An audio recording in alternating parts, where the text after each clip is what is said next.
And we are rolling in. It's great to see everybody here on the 27th day of December, just a couple days after Christmas. Please let me know if the microphone is okay and the image is coming through as beautifully as it is on my end. I hope we're not having the same issues that we were having on Christmas Eve. There was quite an issue there with tech imbroglios. So, Fornola's here, says there he is. Promethean hails to you, good brother. Great to see you. Cool, Papa J Magic is here. Ed is here. Stephanie, hello to you. The great Promethean promulgation is here. J.W. Oldner, wonderful to see you. There's Heidi. Hey, how you doing, sister? Great to see you. Robert's here. Was that Musmick?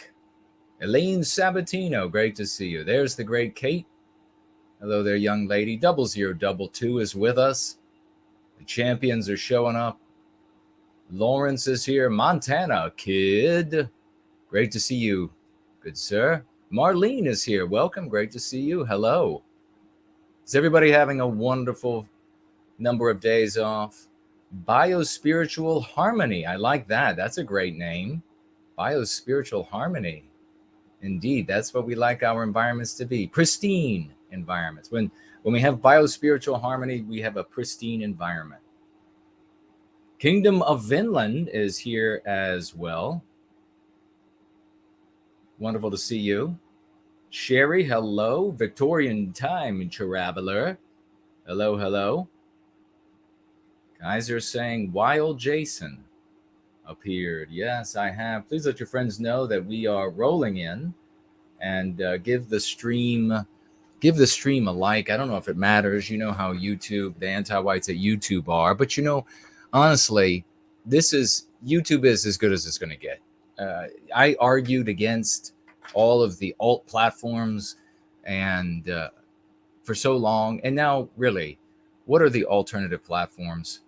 And I said to Kate today, the alternative platforms are BYO audience. Bring your own audience. You can't build an audience there. You got to bring your own, because there is no share algorithm, at least when it comes to us and some others I know. There is no sharing. It's not like you might be interested in this based on your previous. That's what they did on YouTube for everybody. Now, of course, it's restricted to this like commercial usage as much as possible. Recommending like you might like ABC. No, that's why I'm on YouTube. That's why I'm on the internet. I don't want to watch ABC. You might like Fox. You see the content Fox produces. No, actually, that's why I came on to YouTube. Really? Well, you might like MSNBC. No. So we're left with anti-whites controlling the game again, making the rules, controlling the game, which is why you have to get out of their game, as we do here with the Go Free method. If you are unaware, you need to bring it on board, because that's how you're going to change your life for the better, the lives of those around you. It's a very simple practice, the Go Free method. You can implement in your life, and you should be able to tell your friends about that as well. Archangel is here. Salutations, Promethean salutations to you as well. Hello, hello. Copperhead has shown up. Hello to you.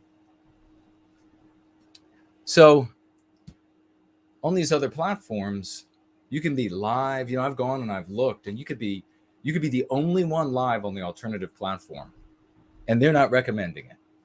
I mean, it's just like, how is that supposed to work? So are there any people out there, as I turn off the banner, are there any people out there who still believe the alternative platforms are the way to go?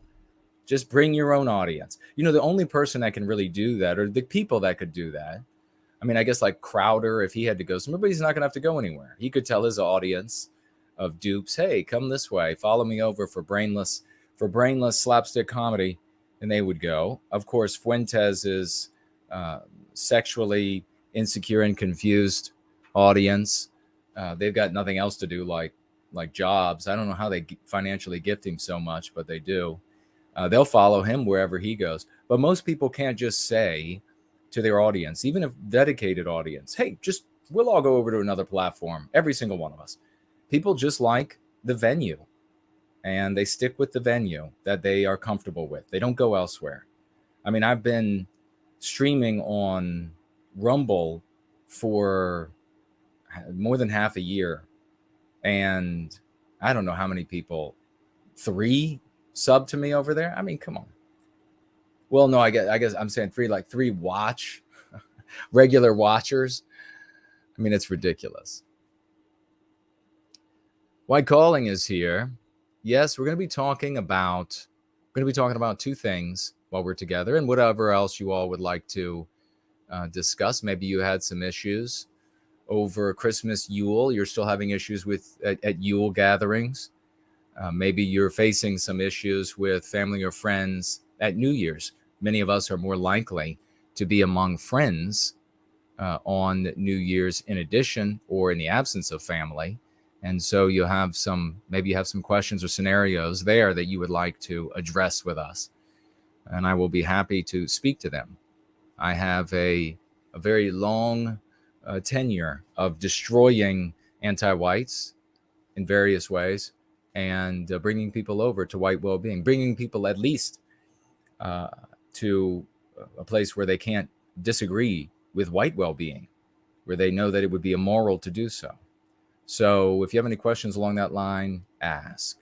But I've noticed, and I guess I will mention, if you would like to financially gift me over the course of this roll-in, you can do so at the usual places, which include Cash App, Entropy, and Odyssey.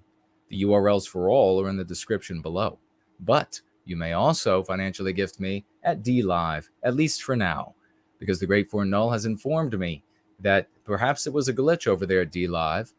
I was demonetized over there, one of those alternative platforms, that were going to give us an opportunity to speak, demonetized and shadow banned over there very early on.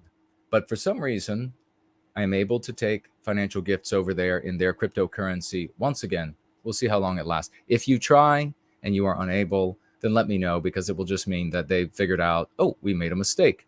We're not going to let this person who cares about white people and doesn't want white people to get hurt. Kate is saying that the video and audio are a bit off, and I am very intolerant of that. Is anybody else having that issue? Let's see if we can fix that.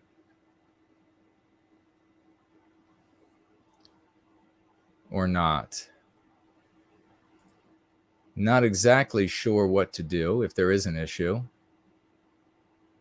But on my end,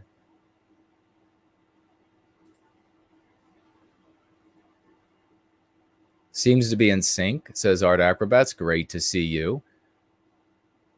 Patricia says that it's fine. I guess Lauren says fine.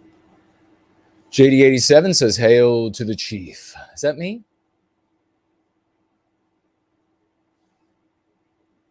It's all good on mine? Okay, well, thank you. If you see that happening, then, and it doesn't go away pretty quickly, please let me know in the future, because ultimately there have been, and perhaps you'll know this in yourself, there have been plenty of studies that show that people are able to identify when audio and video aren't in sync down to some like minuscule amount, and they find it quite irritating, and they don't watch.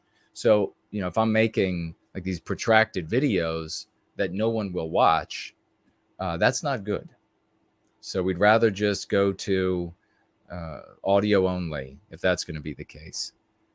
But what I did notice, and so I thank you for that, and thank you to Kate for reaching out just in case it is going wrong.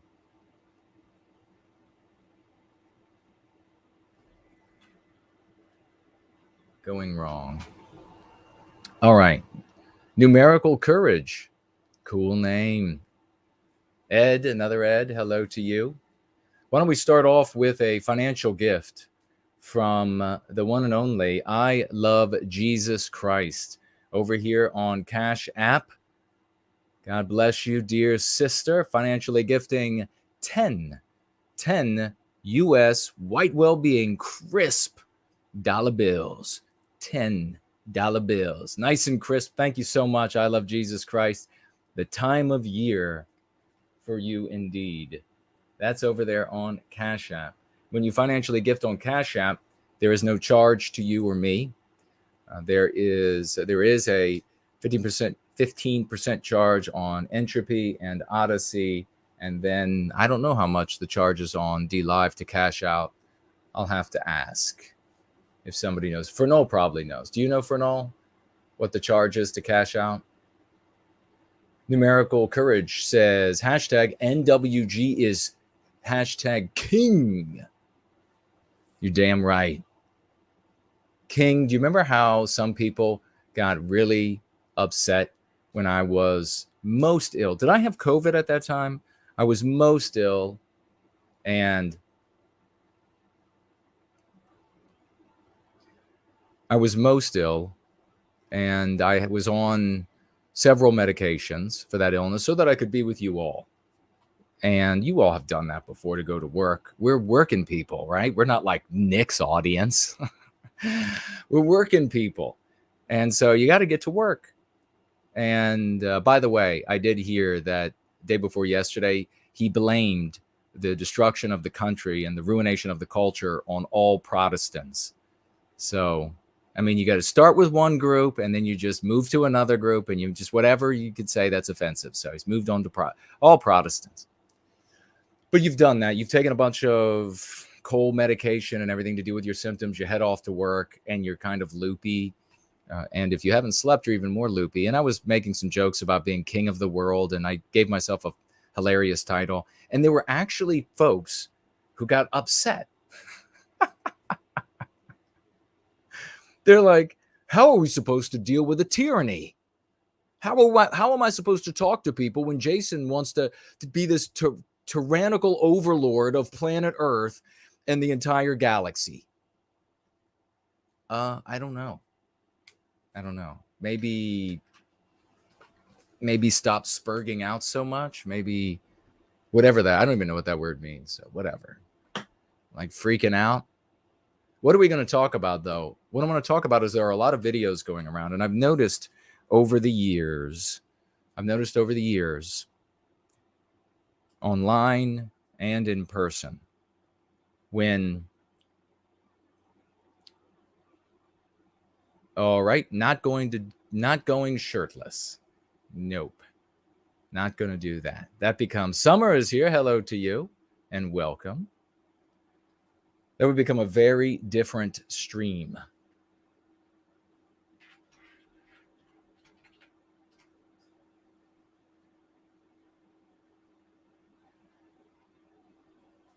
A very different kind of stream. You'd have to watch that over on OnlyFans.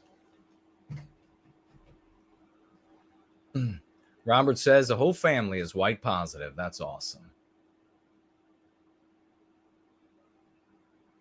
All right, so I'm going to pull up on the screen. I'm not going to show the actual videos because even though YouTube is a place and has been a place, at least I haven't looked for fighting videos on YouTube for who knows,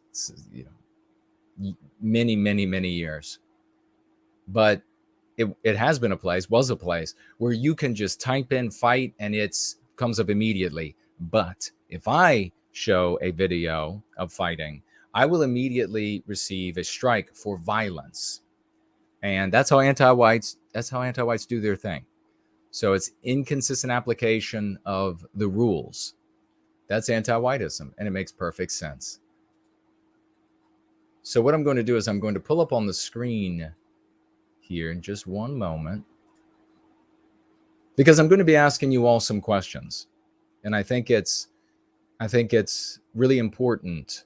I know it's really important, because when I demonstrate this for people and they discover this about themselves, the vast majority, they're like mouth hangs open, eyes go wide, and they're like, oh my God. So then we're going to be covering this story about Gretchen Whitmer and the plot to kidnap her This woman with the voice that you would release her right away. At least if I were in that crew, I mean, that would be a great like Saturday Night Live skit, wouldn't it? You're like, we're finally going to do it. We're finally going to take action against the government. Then you like abduct her, and then she's like, I don't know what you're doing. I mean, with that accent and everything, and you're just like, oh my God, shut her up. Shut her up. She's chewing through the duct tape to speak. Release her. Release her now. Now, of course, you remember that she was the gem that said to all the patriots and constitutionalists and Republican voters and Tea Party folks and MAGA people, she's, no, you may not go out because COVID is so lethal. It is the most lethal thing on the planet. And if you go out, you will kill all of us magically. Magically, everyone who stays home, wears masks, gets vaccinated will die. If you, person who is not properly anti-white, if you're not anti-white enough, if you go out to a patriot or MAGA event, if you go out to a constitutionalist event, if you go out to a libertarian event, you're not anti-white enough. And you better believe the Gretchen Whitmers out there will come and browbeat you with the most hellish, screeching, accented voice that you've ever heard in your life. In fact, I'm fairly certain that it's the voice of Satan. She'll come after you to do that. And so, since you people are the ones who are not anti-white enough, she forbade you from getting together. No, you may not have all of these constitutional rights that you never gave. You never gave these rights to the federal government. The federal government mentions them to point that out. You didn't give us these powers. They're yours.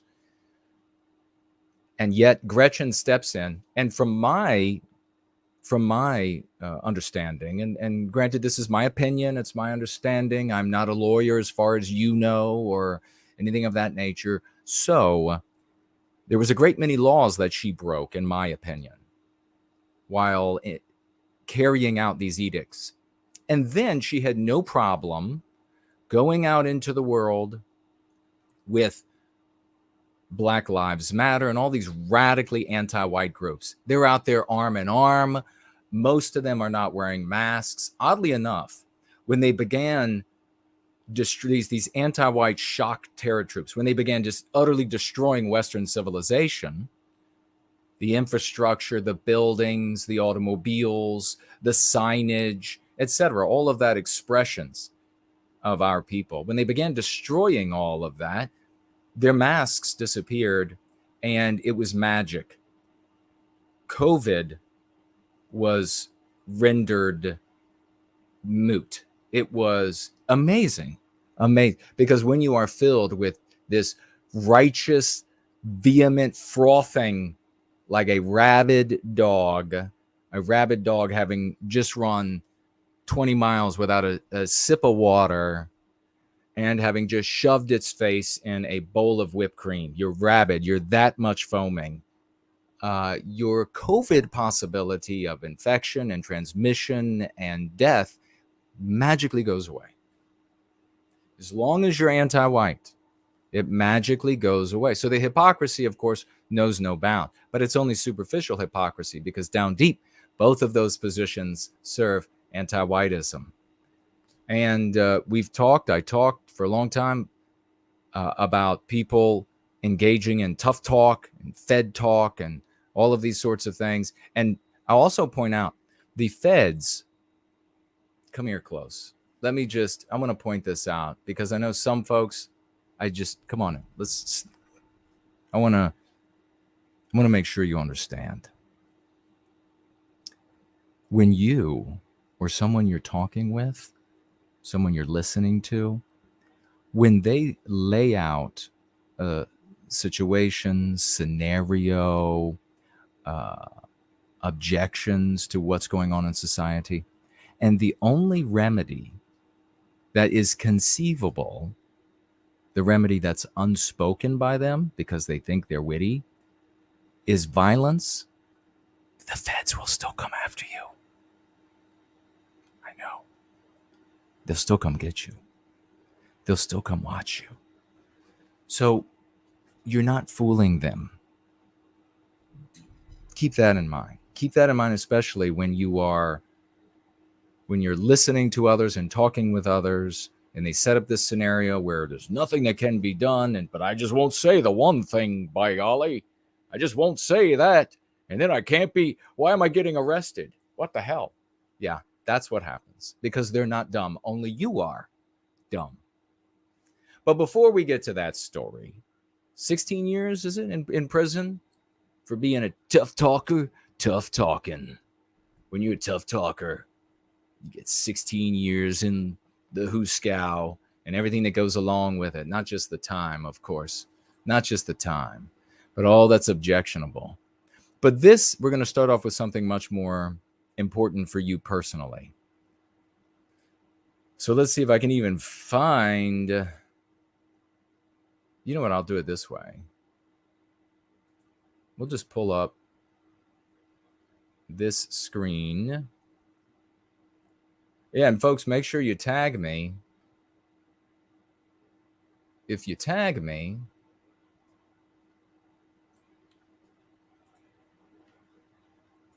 then it'll make it easier for me to see you. Do I want to start with this one? No, maybe that will be the one I'll get to. All right. Yes, we'll go to this one, and then that one, then this. So let me do that. All right. There have been a bunch of these videos where not just white children, but white adults are being physically attacked, punched, kicked, stomped, etc. At schools, at work, at the mall, wherever. And of course, it's very easy to videotape these things these days with everybody's phones. And so they end up making it out, particularly on websites that will carry the most gruesome stuff like LiveLeak. And then they sort of make the rounds. So let's see if we can do, I don't need sound, so I won't have to click that. I guess it's that one. I guess I can do it that way.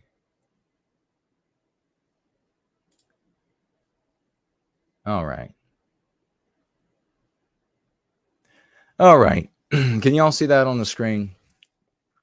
I'm not going to play the videos because they're violent, and violence is scary. And YouTube really wants to make sure that you don't get it through me.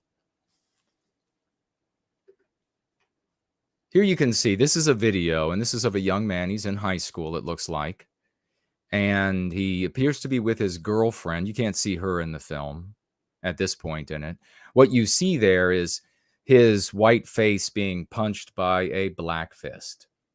And very reminiscent of when I was in junior high school. I write about that in Crucible. You can read all about it.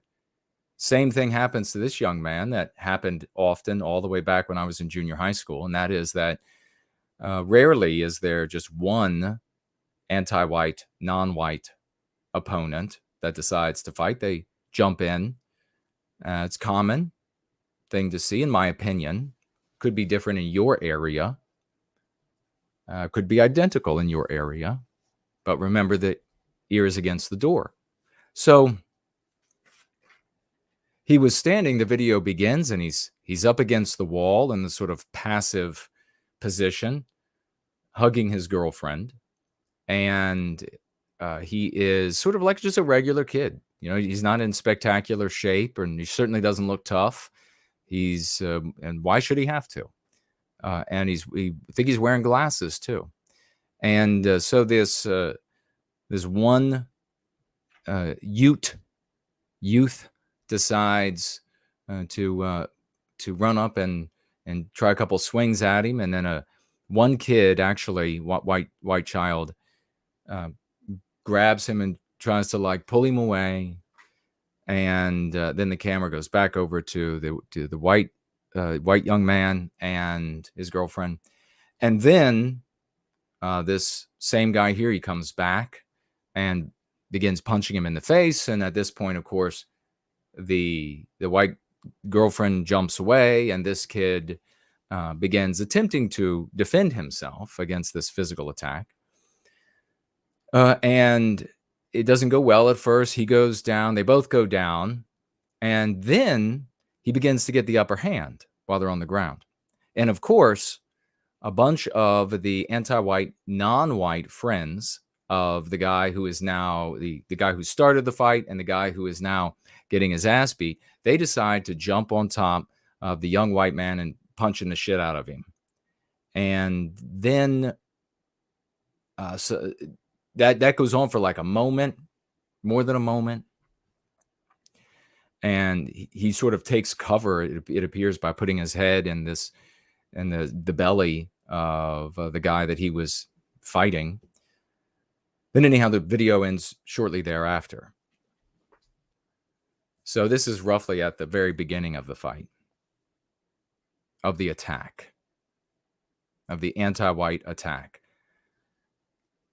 And people watch these things. And here we have, and I think this one originally tweeted by a woman named Dane, and she writes, "No one deserves this. The white kid is a champ. He fought and won. He did everything he could to avoid the thug's assault. Get your kids out of public schools as soon as possible." And then Kate retweeted, and she says, "Agreed. I was taught at home from kindergarten until I went to college, and it was the best gift my family could have ever given me. Don't worry about people who say, quote, your kids need socialization. The kind of socialization public school provides is demonstrated below, precisely. And it's worse. It's even worse than just a fist fight. It's many fist fights, but it's far worse because it's the psychological terror inflicted on white children by anti-white, non-white, and white children. Absolutely get your kids out of school. The private schools, the religious private schools, they are stock full of anti-whiteism in the lesson plan, and that is the worst of the victimization. This kid could have his ass physically kicked every day by anti-whites at the school, and it wouldn't be as bad as what is happening to him psychologically by way of the anti-white lesson plans, anti-whiteism. Get your kids out of schools. Teach them at home. They don't need to know. The amount of time that they have to spend at school is far more than the time they need for education. It's just become a daycare center where they teach them how to hate themselves if they're white and to wage war on white people to make amends for being born white. We talk about that often, but there's something I want to get to. And I'm going to take a look at what you all are writing.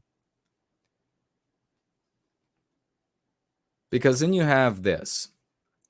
Now, here is another video on Twitter of another attack, brawl, fight. And you see here that this is staff at an eatery. And in fact, there was a tweet that Kate and I also tweeted at what was the restaurant, Kate? Where a group of anti-white, non-white people were waiting for their food. And there was a white family. Now, when I say a group, I mean like 20. And there was a white family sitting in a booth. And they had ordered their steaks rare. So that, of course, means that it takes very little time to cook, and the food came out. Apparently, the claim was that the food that was being cooked up for this very large party included steaks that were well done. And a restaurant, they like to, as much as possible, bring all the food out at the same time for a party. They don't bring piecemeal like, oh, this person at your table gets to eat now, not you. You get to wait. So they try to time it for it all to come out. Well, at this Shoney's or whatever it was, they decided that it was some sort of a grievance offense for them because white people had received their rare steaks, before they received their food. And they decided to take this up with the white family. And there were all kinds of comments there. Same kind of comments that you see here, whereas a restaurant, you have white and non-white staff, but it looks like it's predominantly white. And then the attackers here are predominantly non-white at this restaurant. Don't know what the story was there. But what this individual, I'm not going to share who the individual is because I'm not trying to, who wrote this particular thing. I'm not trying to bring shade on this person, but writes, there's something so familiar about all these videos, but I can't quite figure out what it is. So let me look at what you all are saying.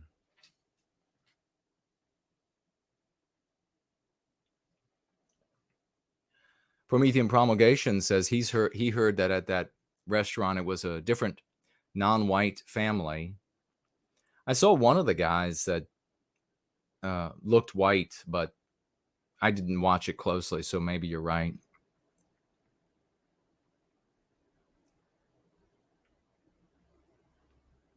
Nature Moon says, I guess of the boy, the white young man at the school, psychological effects of on his confidence, knowing that happened to him while kissing rather than just in front of is so extreme. You mean like when he's with his girlfriend there and he gets attacked? Celine is here. Hello and welcome. Says 100% for homeschooling. Yes, absolutely. What do we have here? Isn't this exercise redundant with our community? We're all well aware of meme pathogens. Nope, we're not talking about that. Stephanie says, now my guys don't have to deal with the whole trying to vibe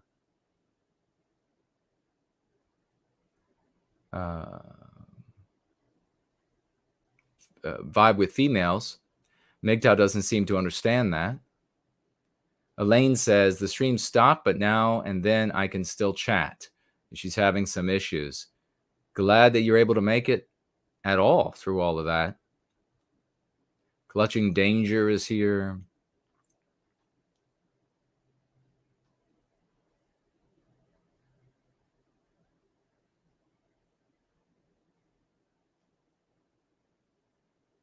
Summer says, the loves of the lights in the office. Well, thank you very much. You can thank Maximilian von Fock. All right, let me ask you all. Don't write it. Don't write it in the live chat, just for yourself, because this is an opportunity to know thyself.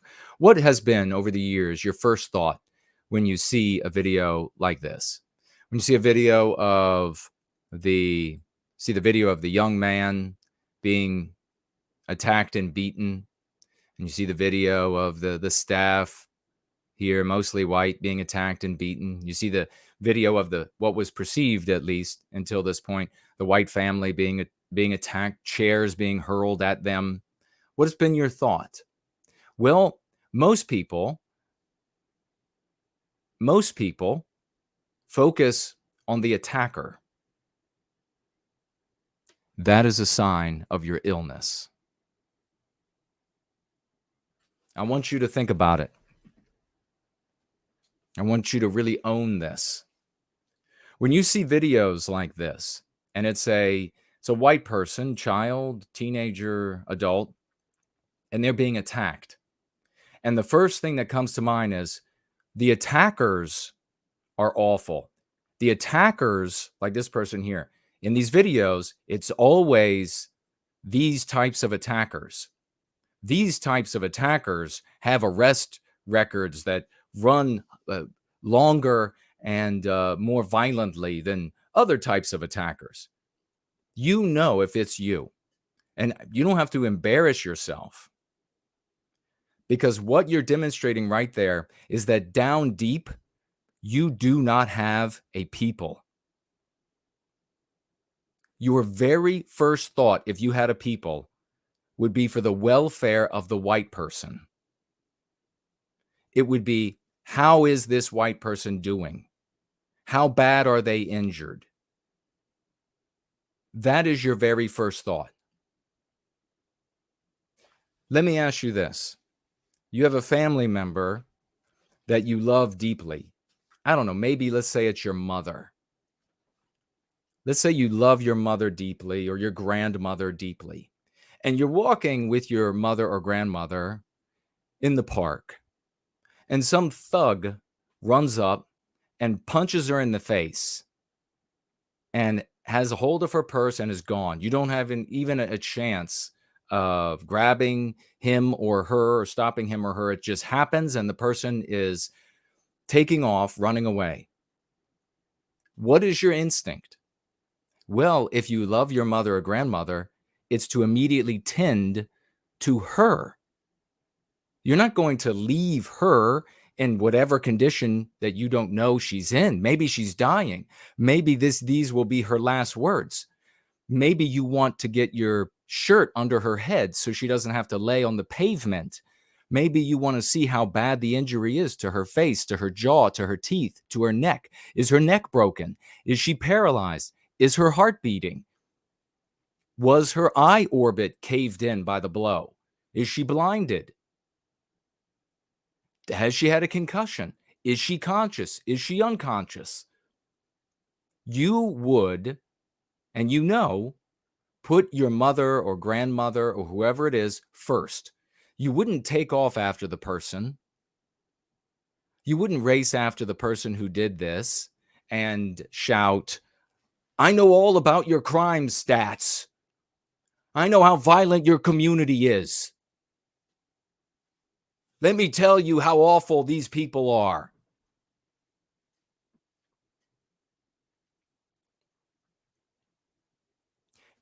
If tonight you have discovered that that has been your first thought all along, it doesn't make you a bad person.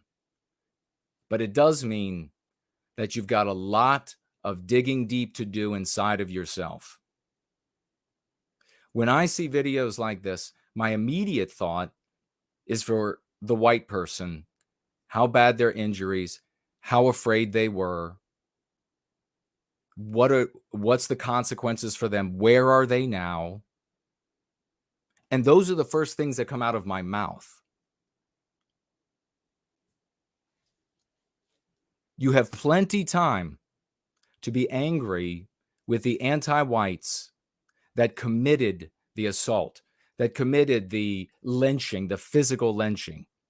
You have all the time in the world to be angry with them about that. Your first sentiment should be for our brother or sister and what happened to them. And when you talk about these things, you can see the logical extension from this. Because you see a video like this, and then what do? Have you gone to a friend and said, look at these animals, without a single word for the white person who had the life beaten out of them? You don't win. I said on Christmas Eve, the war for Western kind was lost at the dinner table. You need to hear that a million more times until you totally get it and own it. The war was lost at the dinner table because anti-whites came to the dinner table in the moral position with a moral imperative, and they indignantly, with absolute righteous conviction, shouted down everybody at the dinner table. That is what you have to do for the white victims of these videos. There's no reason to even talk about the monsters more than that they are anti-white. And this person, this white person, was maimed, was beaten, was terrorized because white people are dehumanized by anti-whiteism. And so that sort of thing is totally acceptable, normal, happens with increasing frequency all over Western civilization. when you stand up at the dinner table and you say, what about that little girl? What about that young boy, that young man in high school? And how he was just terrorized, and it's a consequence of anti-whiteism. You have the moral imperative. You win that contest, that battle, and it is in those battles in toto that determine whether or not we control our destiny. Does that make sense? So you don't have to beat yourself up if you discovered something very painful about yourself tonight. If you are brave, if you have good character, you will accept that reality about yourself so that you can get to work fixing it. This is another video that I tweeted where a young white girl has a anti-white, non-white female get up in her face. The race of the attacker doesn't matter. It should not to you. And the anti-white attacker is demanding to know where the white girl's friend is. And she keeps saying it, where your friend, over and over in her face, punching her hand with her fist. And then the girl demanding this of the white young woman and several other anti-white, non-white females viciously attack her. She is somewhere at the bottom of a pile of kicks and punches in this video where it's paused. 50 seconds. Could you imagine that? Could you try to imagine yourself back in high school, junior high school, and being at the bottom of a pile, who knows how long this lasted, of fists and kicks for 50 plus seconds. When we're done here today, take your watch or stopwatch and then start it and sit there silently and imagine what that would be like. That's where your heart and thoughts should be. I say here on my tweet, if we don't become a people fused in love, this anti-whiteism and the dehumanization of white people will get worse and worse until we and all whom we love are that little white girl. Please pray for her physical and emotional recovery.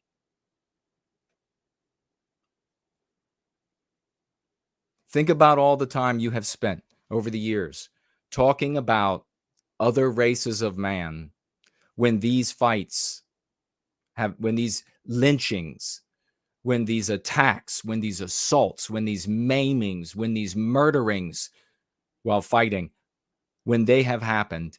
Think about all of the minutes and hours that you've wasted on being white negative, focusing on other groups. And I want you to double it in the other direction.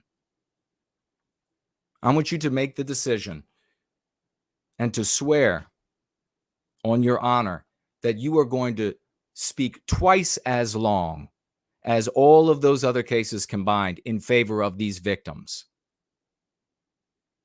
Only then, when we have a people fused in love and we see one of our own being beaten to death, will we actually move to stop it from happening. Don't you notice something? You know, this person here saying there's something so similar about all these videos. There's a couple things very similar. He's noticing the race of the attackers. That's illness. I'm noticing the race of the victims. That's health. You know what else I notice? That white people don't come together to stop this from happening. The reason they don't?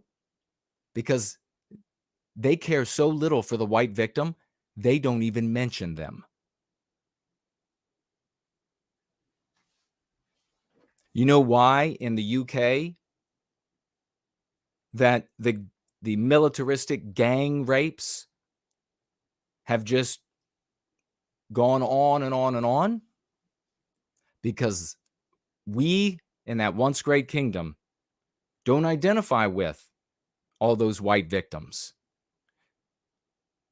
The white race in that once great kingdom is too goddamn busy hating on the non-white race that they claim to be committing the attacks. And the ear is against the door. That's why it doesn't stop.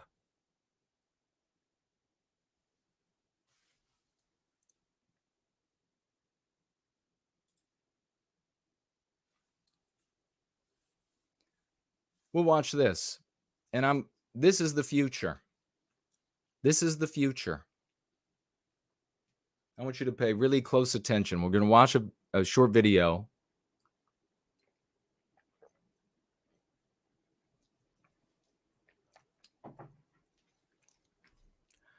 Jerome asking, does some of us do a good job?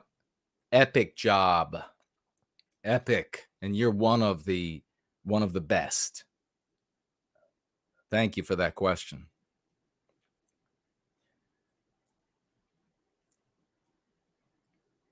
If we don't become a people so that we move to stop these things from happening, and the sign that we're becoming a people is when the comments under these threads talk about our brother or sister rather than the non-white race or the social justice warrior or whatever it is, rather than the attacker.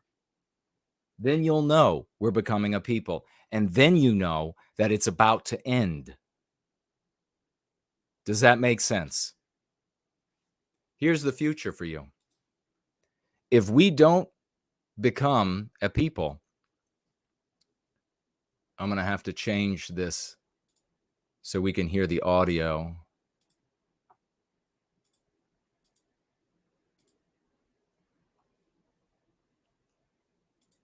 If we don't become a people, then what you're about to see is going to be everybody's daughter. You know what? Come here. What you doing? For what? Because this nasty ass little boy is hitting me. I'm sick of it. See all these bruises on me? That's when kids hit me. I got bruises on my legs because these kids. Why they keep fighting for? I don't know. Probably because I'm white. Probably because I'm white. I'm being beaten everywhere I go. And did you notice the male asking her about her welfare is non-white?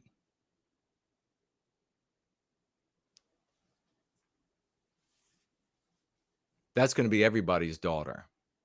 That's going to be every little girl and little boy out there if we don't unite as a people. And Heidi was just saw when I was looking over at the monitor in between these two.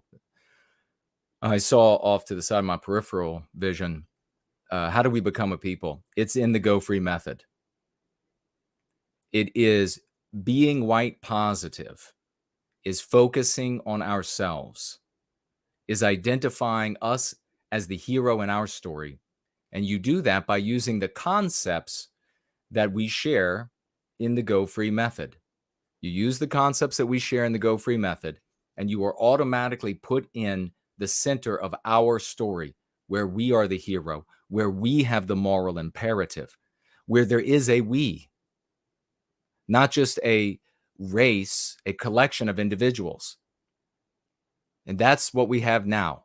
That's the biggest error that everyone else who attempts to advocate for our people, or who uses that as an excuse for their hatred of other people, that's where they go wrong. And whatever their arguments are, whatever their prescriptions and stratagems are non-starters. Because you can't make a prescription for the defense of a people that doesn't exist. There is no peoplehood. There is no people kind of the white race as there are of the non-white groups. You can see the power of it. I mean, let me just go ahead and do a little comparison that should really open folks' eyes a bit. there's a people out there, and they have some genetic variety. So we only refer to them as a race. I should finish that sentence. Some genetic variety that's broader than our scientists define as a race, a breed, a type. And we observe here, by way of the instinct that produces Western culture, that is Western civilization. It's broader than that definition. And so when there are intellectually dishonest people in our midst, which there are, we have to be careful about referring to them as a people. And this people are so committed to each other. They are so powerfully committed to each other that all you have to do is say a negative thing about their group. Say a negative thing about their group. And many of them, not all, but many, will move to destroy you. That is power. That is love. What do you think of the white race that stands there in greater numbers and watches a white person, adult or child, teenager, young man, young woman, having the shit beat out of them by a mob or 2 or 5 anti-whites of various races, or one race, non-white race, and they all stand there and they watch it happening? Who has a people?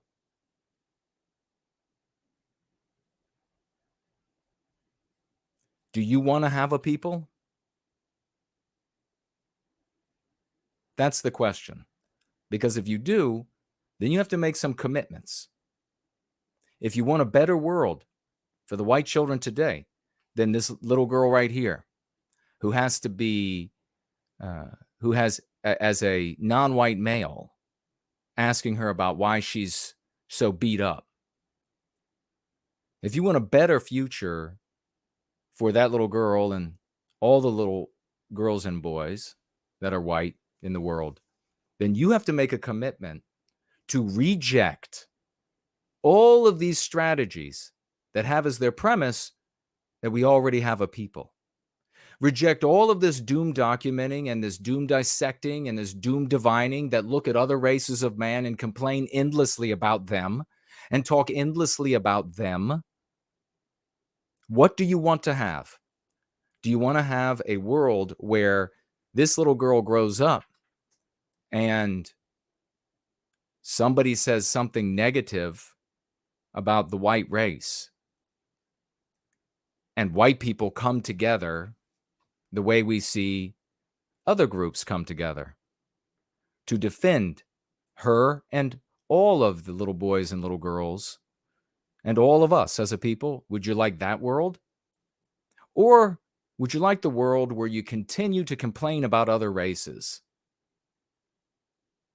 and focus endlessly on them and orbit them, and then this little girl gets to be beaten regularly and then attempts to make amends for being born white and to try to put an end to some of the beating by getting on her back for as many of the non-white guys as she can, probably starting not too many years after this age that she is right now? Well, I know what the answer is for me. I want a people. I want a people so bad. I love our people so much that I've been willing to stand out front and say when something is shit, it's shit. No one else standing beside me. I've been willing to do that because that is how much I love our people, and that is how badly I want a wholesome, strong, beautiful future for white youth like that little girl, like the little boy in the high school, like the little girl that was under the pile of anti-white, non-white fists and feet stomping the shit out of her. I want a better world.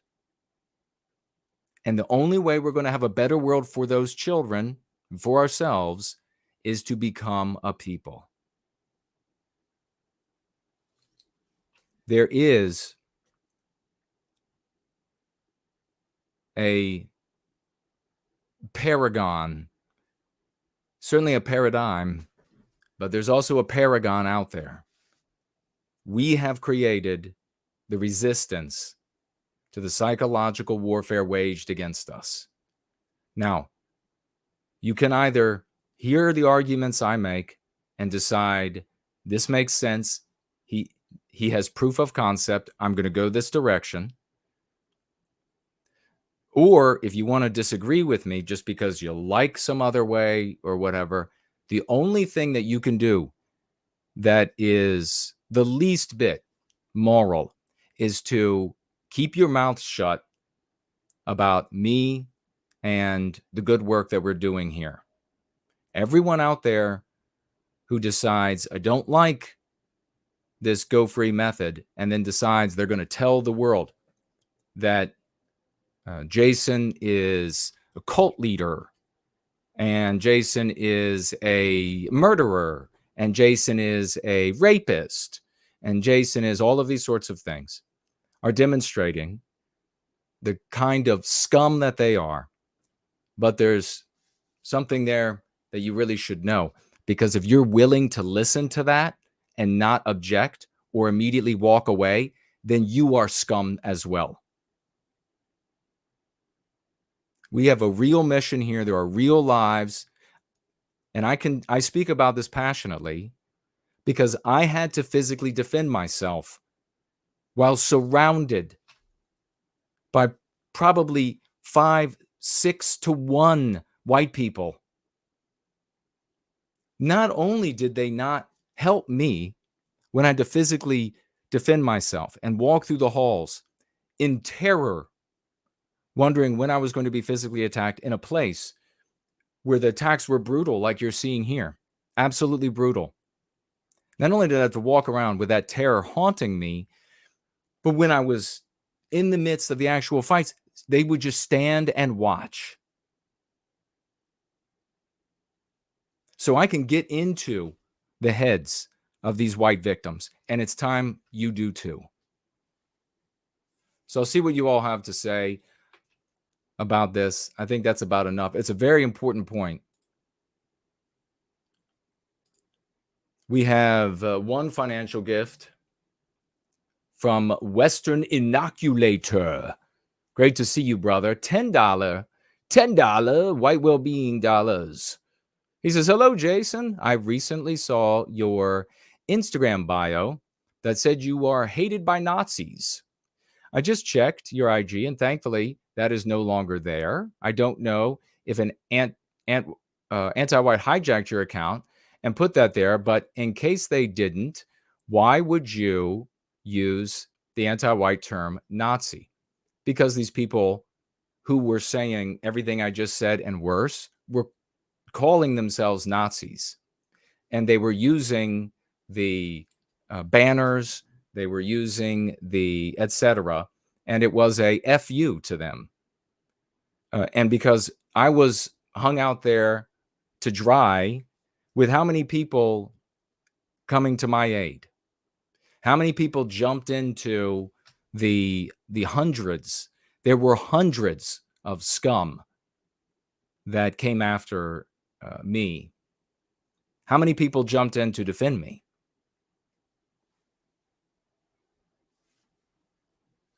And so that was an FU to all of those people that were attacking me.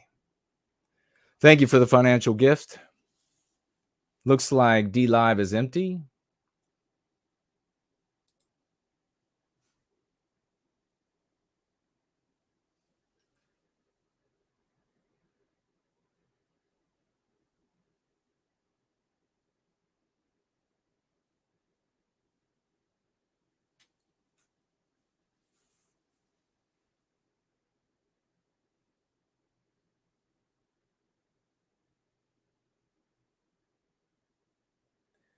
Okay, so you have somebody who, you want to, over there on Odyssey, this is not the place for you if you believe that your focus needs to be on the other races. I understand that you don't have the intellect to grasp that to be the center of our story, we identify the other, the victimizer. We give the other, the victimizer, a name. We control with the pen the story that is told. We also know that there are meme pathogens in our brothers and sisters, anti-white ideas that, when triggered, immediately turn them against us. So we have articulated, created a method that has proof of concept in the real world, in people's lives. So when you look at an attack on a white person and you want to talk about that other race that's attacking them, you have just guaranteed that through you, we will never have a people. You've just guaranteed that you are going to instantiate, you're going to make real in the real world for folks the character that is the villain in the anti-white narrative. When you start talking endlessly about, oh, this race and this is what they do and look at how violent and etc., when you do that, they have watched a lifetime of entertainment where people who talk like that end up cutting the throats of non-white babies, and they have plans that get stopped in the nick of time by multiracial castes that we're going to end up murdering innocent people and etc. That's what they immediately think of you. So you can continue to head down that path if you want, but this isn't for you, and I invite you to leave. If that's going to be your mindset, I have articulated geniusly a position that works. If you don't like it, then it's time to go.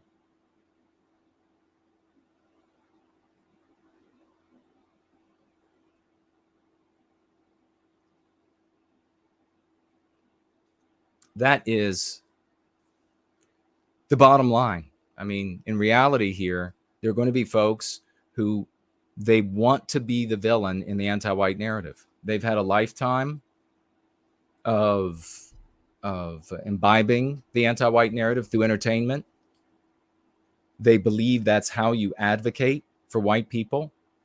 And as we've seen, once you play the villain long enough, you become the villain. Then we can see, like, these conversations I have with some folks where I say, if we could make all anti-whiteism illegal tomorrow, would that be enough for you? Would there be no more anti-white, no more victimization in Western civilization? And they end up saying, no, that's not enough. I have to victimize some other group. Well, then white well-being isn't your goal. And if white well-being isn't your goal, we're talking at cross points, because that's our goal. White well-being is our goal.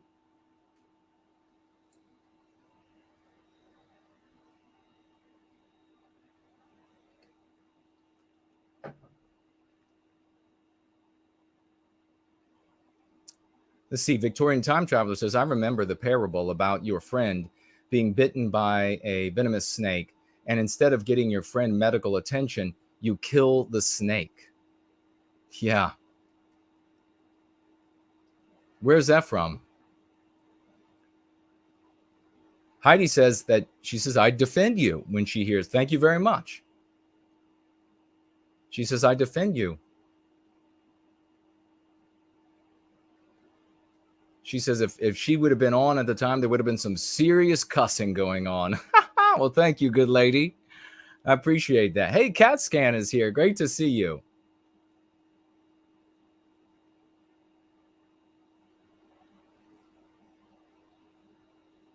Biospiritual Harmony says, I like No White Guilt. I like what you're saying. Thank you very much. I'm glad you see the value in it. I mean, this is the other thing, and we've shared the other strategies have generations of failure that should teach you this is not the way to go. You should be able to look at generations of failure, generations of things getting worse. This strategies, this small collection of strategies that are implemented in the white sympathetic sphere go back generations. You can go back to when our countries were, some of our European countries, 100% white. America, 90+% white. And totally Western. White people didn't hate themselves. And since the implementation of these strategies, look at where we have come. Why would anyone in their right mind continue down this path? Why? Why is it that there's so much headwind when somebody comes along and articulates another path and then demonstrates that it works, that you have people are not, white people just have gotten to the point where they suck. I mean, that's just, they can't think anymore. They can't use reason and logic, the vast majority of them anymore. They can't say, well, holy shit, that's true. This has been failing since my grandpappy and great-grandpappy were doing the same shit, and it was failing then. Look at what America used to be. Look at what Canada used to be. Look at what the UK used to be. Look at where we are, and they've been doing this all along. Maybe we should do something that's working. No, it's just this guy's not articulating things the way we like. He must be an effing jaywalker. He must be a Fed. Okay. Maybe you're working for the Feds. Maybe that's the issue.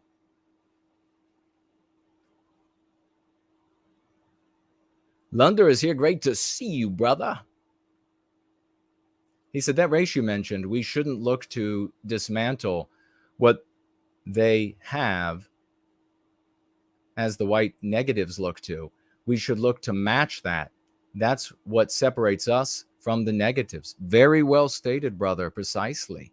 Smart people in the white positive sphere, my friends. Very smart people in the white positive sphere. Exactly. First of all, no one has had any success dismantling what that group has, have they?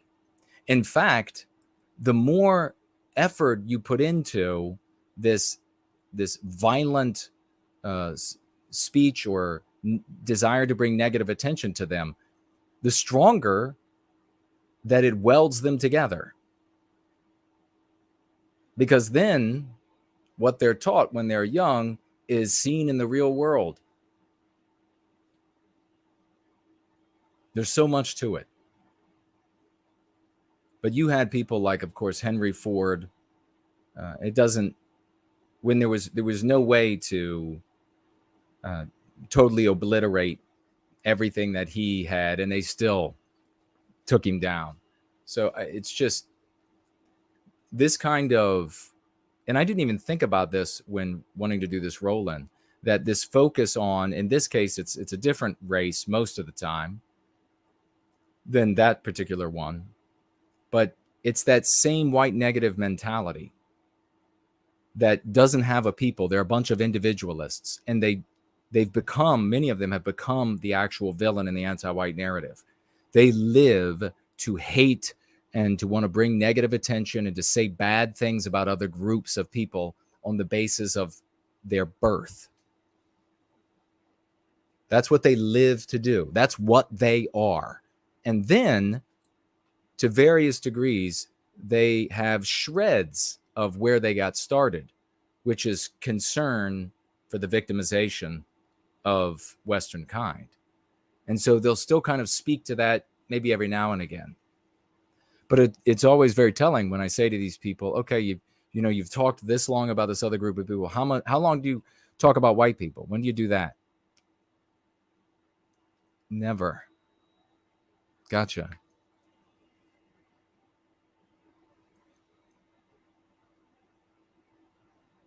Heidi says, she says, it's really sad. She steps in all the time when somebody is saying something negative about me or us.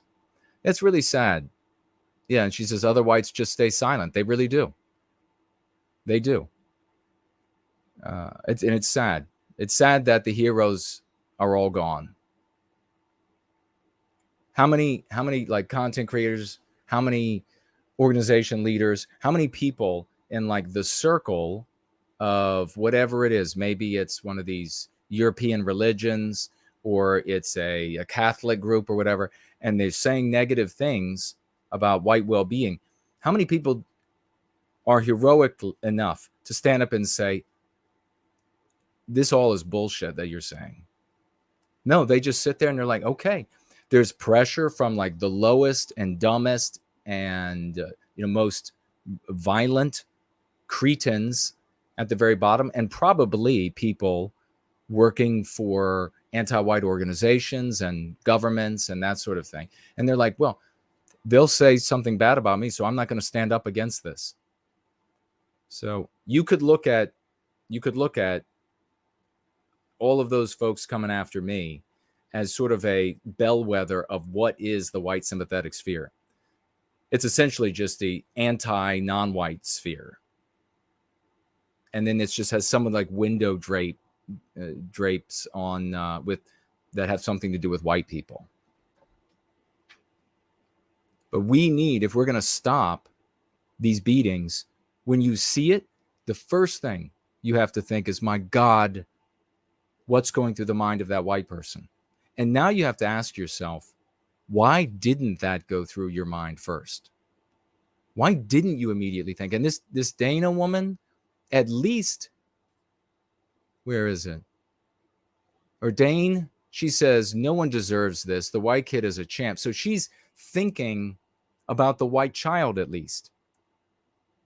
That's where her mind, so she's going, she's not even in our community, for God's sake. She's not even going free. She's an ordinary white person, the kind of people we need to start identifying something that's anti-white as anti-white, to start identifying anti-whiteism as anti-whiteism. This is a normal white woman. And her first thought was, my God, this boy. So what's going on in the white sympathetic sphere? Where they're like, all these effing whatevers. I mean, come on. It's time to grow up, or this whole Western kind, this whole white race, all that was ever done is finished. It's gone.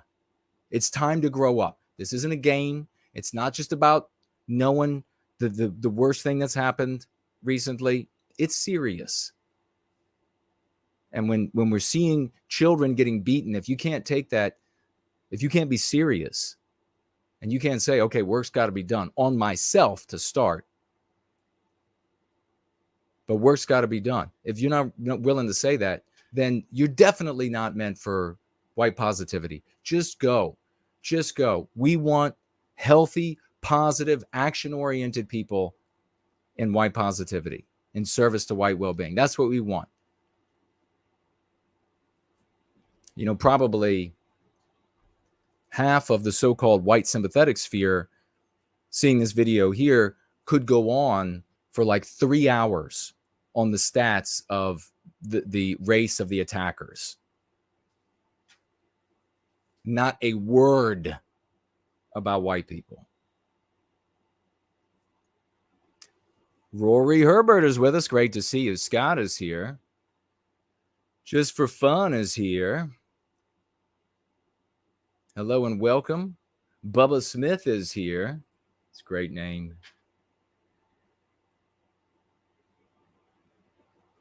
All right. Over here on Cash App, we're going to get into our final little bit of news that we have, which of course is about Whitmer. Whitmer. And how tough talking gets your ass made a lot looser. Maybe that's a good way to put it. We have Gus over here on Cash App, financially gifting 10 beautiful Save These White Baby Dollars. God bless you. Thank you so much for that, Gus. I really, really appreciate it. 10 Save These White Baby Dollars. We also have hitting the $20 mark, which brings out the 07s and raucous emojis. Please, folks, 07s, raucous emojis, 07s and raucous emojis for Brian. Financially gifting $20. Thank you so much, Brian. He says, I was hounded by non-white boys. I will get your book. Or if you're thinking about Crucible, and thank you very much for that. And I am really sorry to hear that you had to suffer with that. You know what I'm really mostly sorry about, Brian? This is the one. You can get it at my collectibles store, nowhitegalcollectibles.com. If you get it from there, you get a signature. You can also get it for cheaper on Amazon. You know what I'm really sorry about, Brian, is that you didn't have a people to come to your defense. And you know who you can blame for that? The same folks I can blame for that. All these people who want to continue focusing on other races. All these people who want to live their lives in the stats and in the stories and in the tales of how bad other races are. That's who you can blame. That's who I blame. That's why my peers, my brothers and sisters, they just looked on. Fortunately, I was able to defend myself. A little bit of training and a whole lot of fire inside. But there are plenty who don't know how to defend themselves. And plenty without the fire, plenty without the fight inside of them, that every single day are mauled and lived in terror because they're dehumanized. So thank you very much for that $20 financial gift. And I know when you go through Crucible, you'll be like a lot of folks who read that book, that you will see yourself in page after page after page. Keep those raucous emojis out in 07s if you all would, please. Thank you very much, because we got another $20 financial gift. This time it's going to Okla. $20 to White Well-Being dollars to Okla, who writes, great work and greatly appreciated. Well, thank you very much for that. Every time somebody expresses appreciation for my efforts, whatever they end up resulting in for white well-being, I really take it to heart. I never overlook. I never think little of it. It's very important to me because of how much negativity is focused at me from the anti-whites and from the white negatives in the white sympathetic sphere. So, Okla, I appreciate that very much. Great work and greatly appreciated. 20 white well-being dollars. Hyperborean Dream is here. Great to see you, good brother. Let's get to the bottom. Thank you all. Everybody who is, I'm going to give a salute to everybody who is 07 and the flag, swashbuckling flag, and this clapping and the fist bumping. It is extremely important that we celebrate each other. That's what the anti-whites do. Helios Abbott is here. Great to see you, brother. That's why what we've made here has always been a scenario where I talk about there's no situation where there's one person on a stage. You know, there's not going to be a Nick Fuentes or Dickie Spencer or whatever who want to stand on the stage and have all the lights on them. Everybody who does good for white well-being is our preeminent hero. And those who repeatedly do good, we're going to build statues to you. So we put every one of those folks on the stage and we shine the lights on them and we say, attaboy, attagirl, well done. So God bless you all for with me celebrating those folks. Christopher is here. Hello to you.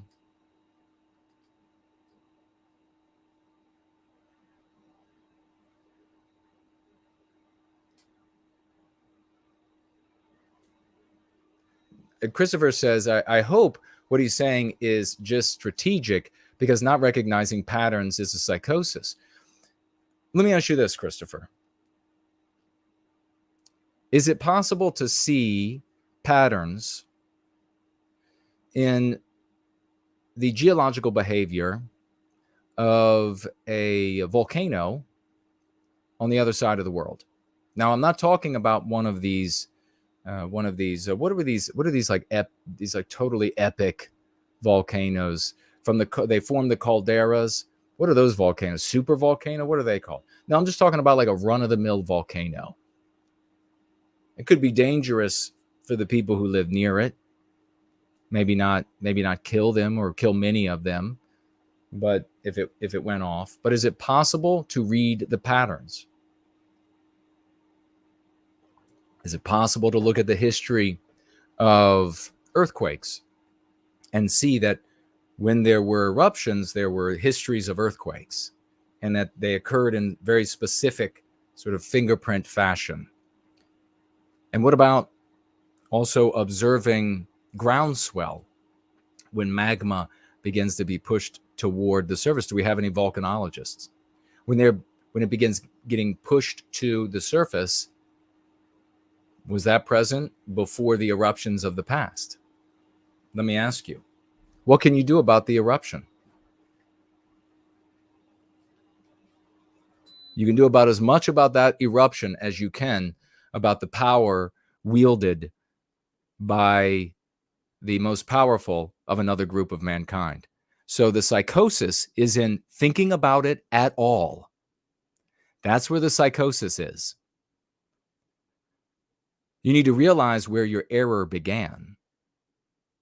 And it began when you began to pay attention to things that you could not do anything about. That is psychosis. We have the way you should look at Western kind is, and I explained to Adam, is a massive university, the University of Western Kind. And in that university, you have numerous departments dealing with all sorts of things about the white race. There is, on that university, specific departments dedicated, because there's a massive university, to specific studies. You very often see at universities, things get studied that have no practical use at the moment, but they might in the future. That is how you should look at researchers who are researching this sort of thing. You should yield to them the total conversation about the issue, and then you should occupy yourself with things you can change. You've got more chance of stopping Krakatoa from erupting, doing something about that, than you do of dealing with another group of people and their most powerful members and their wielding of power. So I want you to think about that. And then see if you don't, maybe you got to cool off or something, and see if you don't come to a more intelligible outcome. I will debate anyone. They won't debate. I will debate anyone on these issues because I'm 100% right. Because my position is easy to articulate. Because I can begin the debate by talking about how the other side has had over 100 years of doing the same thing, and everything has gotten worse. And then I would drop the microphone and walk away.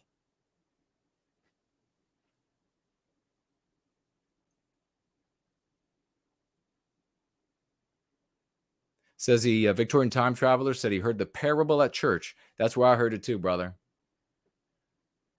Yep, killing the snake and letting your brother die while you make sure you get revenge on the snake. Nobody would do it because then you're demonstrating you don't care about your brother. You hate snakes.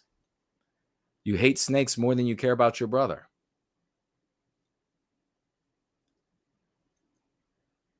All right.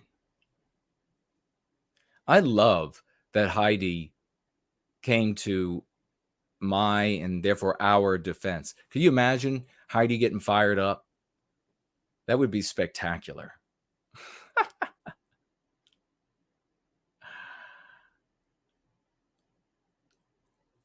All right, we're going to get into this next story. I'll take a look at the other platforms. They usually have nasty things to say. If you all would have seen when we began Christmas Eve, the Christmas Eve show gathering, and there I am. It's the kids, the first 2 hours or whatever dedicated to kids. And I looked over, and one of these, name them types, probably a Fed for the government of some country in Israel, or, some country in Israel, wrote something over there that was so demonically repulsive. I don't know that I would repeat it. Certainly not on air, but I mean, even in private. That's how they wanted me to begin my Christmas Eve gathering. Cloudscape says, hi, Jason and chat. Well, hello to you.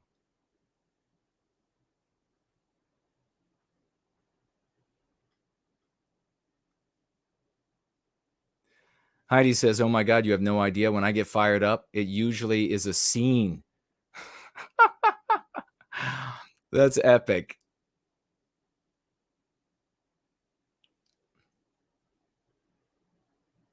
Morb says, I'd love you to debate Destiny. He would never.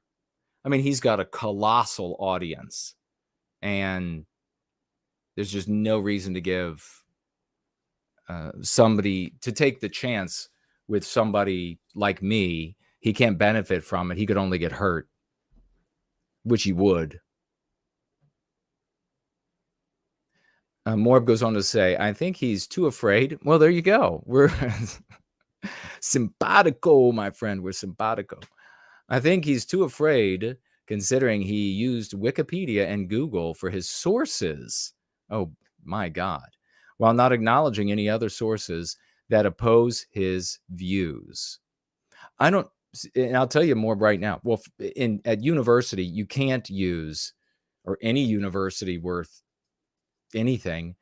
I mean, maybe there are some out there that you could use Wikipedia, but no, you can't use Google and Wikipedia as sources in your essays at any university I could think of, unless something has radically changed. Those are not legitimate sources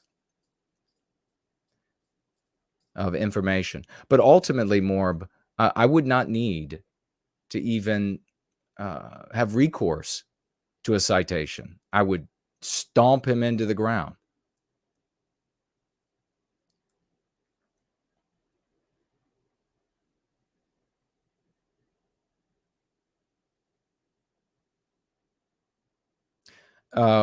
Robot is asking about, I don't think it's the mafia style. When you focus, my brother, on our people, on our loved ones, when you focus on us, that problem of being victimized goes away. So you don't have to take like the analogy I gave of your mother or your grandmother being punched as literal. Like, then do we go, once we make sure that she's gotten to the hospital, then do we go hunt down the... No, it's a more of a general picture thing, that if we're loving our people, if our first thought is for like this white young man that I still have up on this monitor in front of me, you can't see it. I can see his head is a blur from being punched. I'm concerned about him. Now, if like you were a teacher there, like say I were a teacher there and I see this assault, like this punch thrown, I would grab this assailant and I would probably throw him about 14 or so feet to immediately put an end to the assault. But we're talking here about, where is your orientation as an individual. Because as individual, the only way you're a people is if as individuals you are oriented to the well-being of each other. That's why we call it white well-being. That's why we put our focus there. Chill is here. Welcome. Welcome. We're a very different place. Thank you for showing up. Hope you'll hang out for a couple of months and decide if you like the method that we implement and the outcomes, the positive outcomes we achieve. But welcome to you. And feel free to ask questions of the people who are in the live chat, and there'll be folks who will be happy to help you out. But please have an open mind, because we're definitely different than elsewhere. Lunder says, we should make you a Wikipedia page, brother. We'll write it so you'll know it'll be good. Well, I appreciate it. I mean, if you do, that's cool. But I also, over the years, I've observed how anti-whites will go in afterward and rewrite things. I don't know, but if you want to get it started, Bros and Bros is here. Hello to you.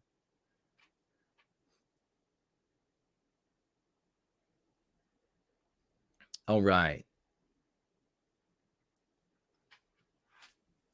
Let me get to this so we can roll out of here.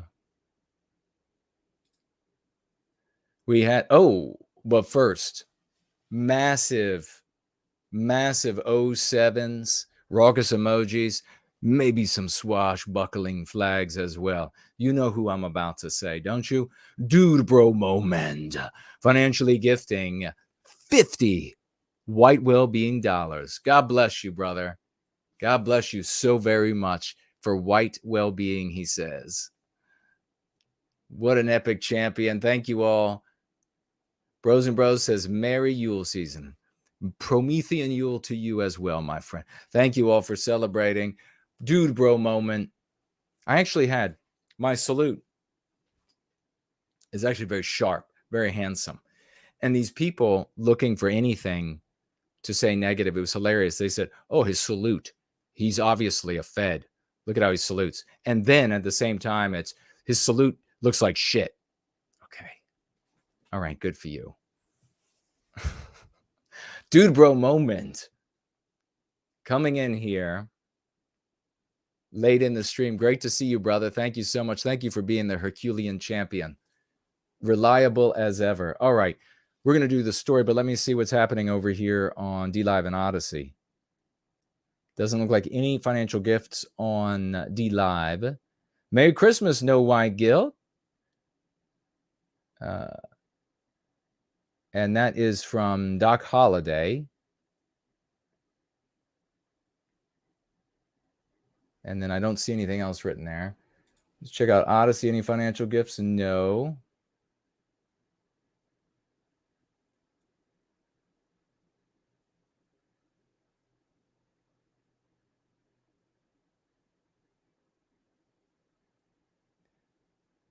Okay, somebody is over there is creating a hypothetical, I guess, is it the hypothetical? Is it to disprove my position that you should love our people, that you should be thinking about our people?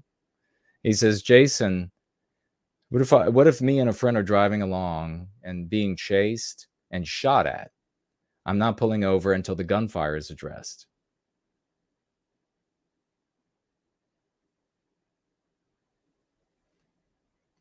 You're right. You made a hypothetical. So you're not going to pull over. And how does that disprove that we should be loving our people first?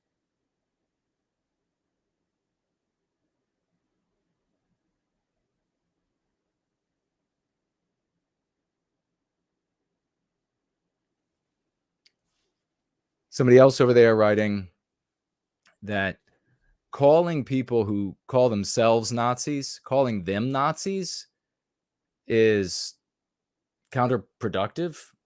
They're calling themselves Nazis.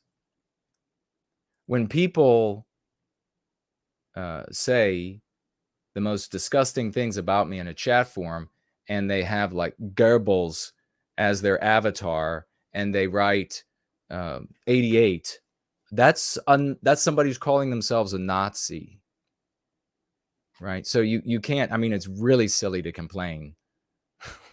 How dare you call us what we call ourselves? And then also to complain that I would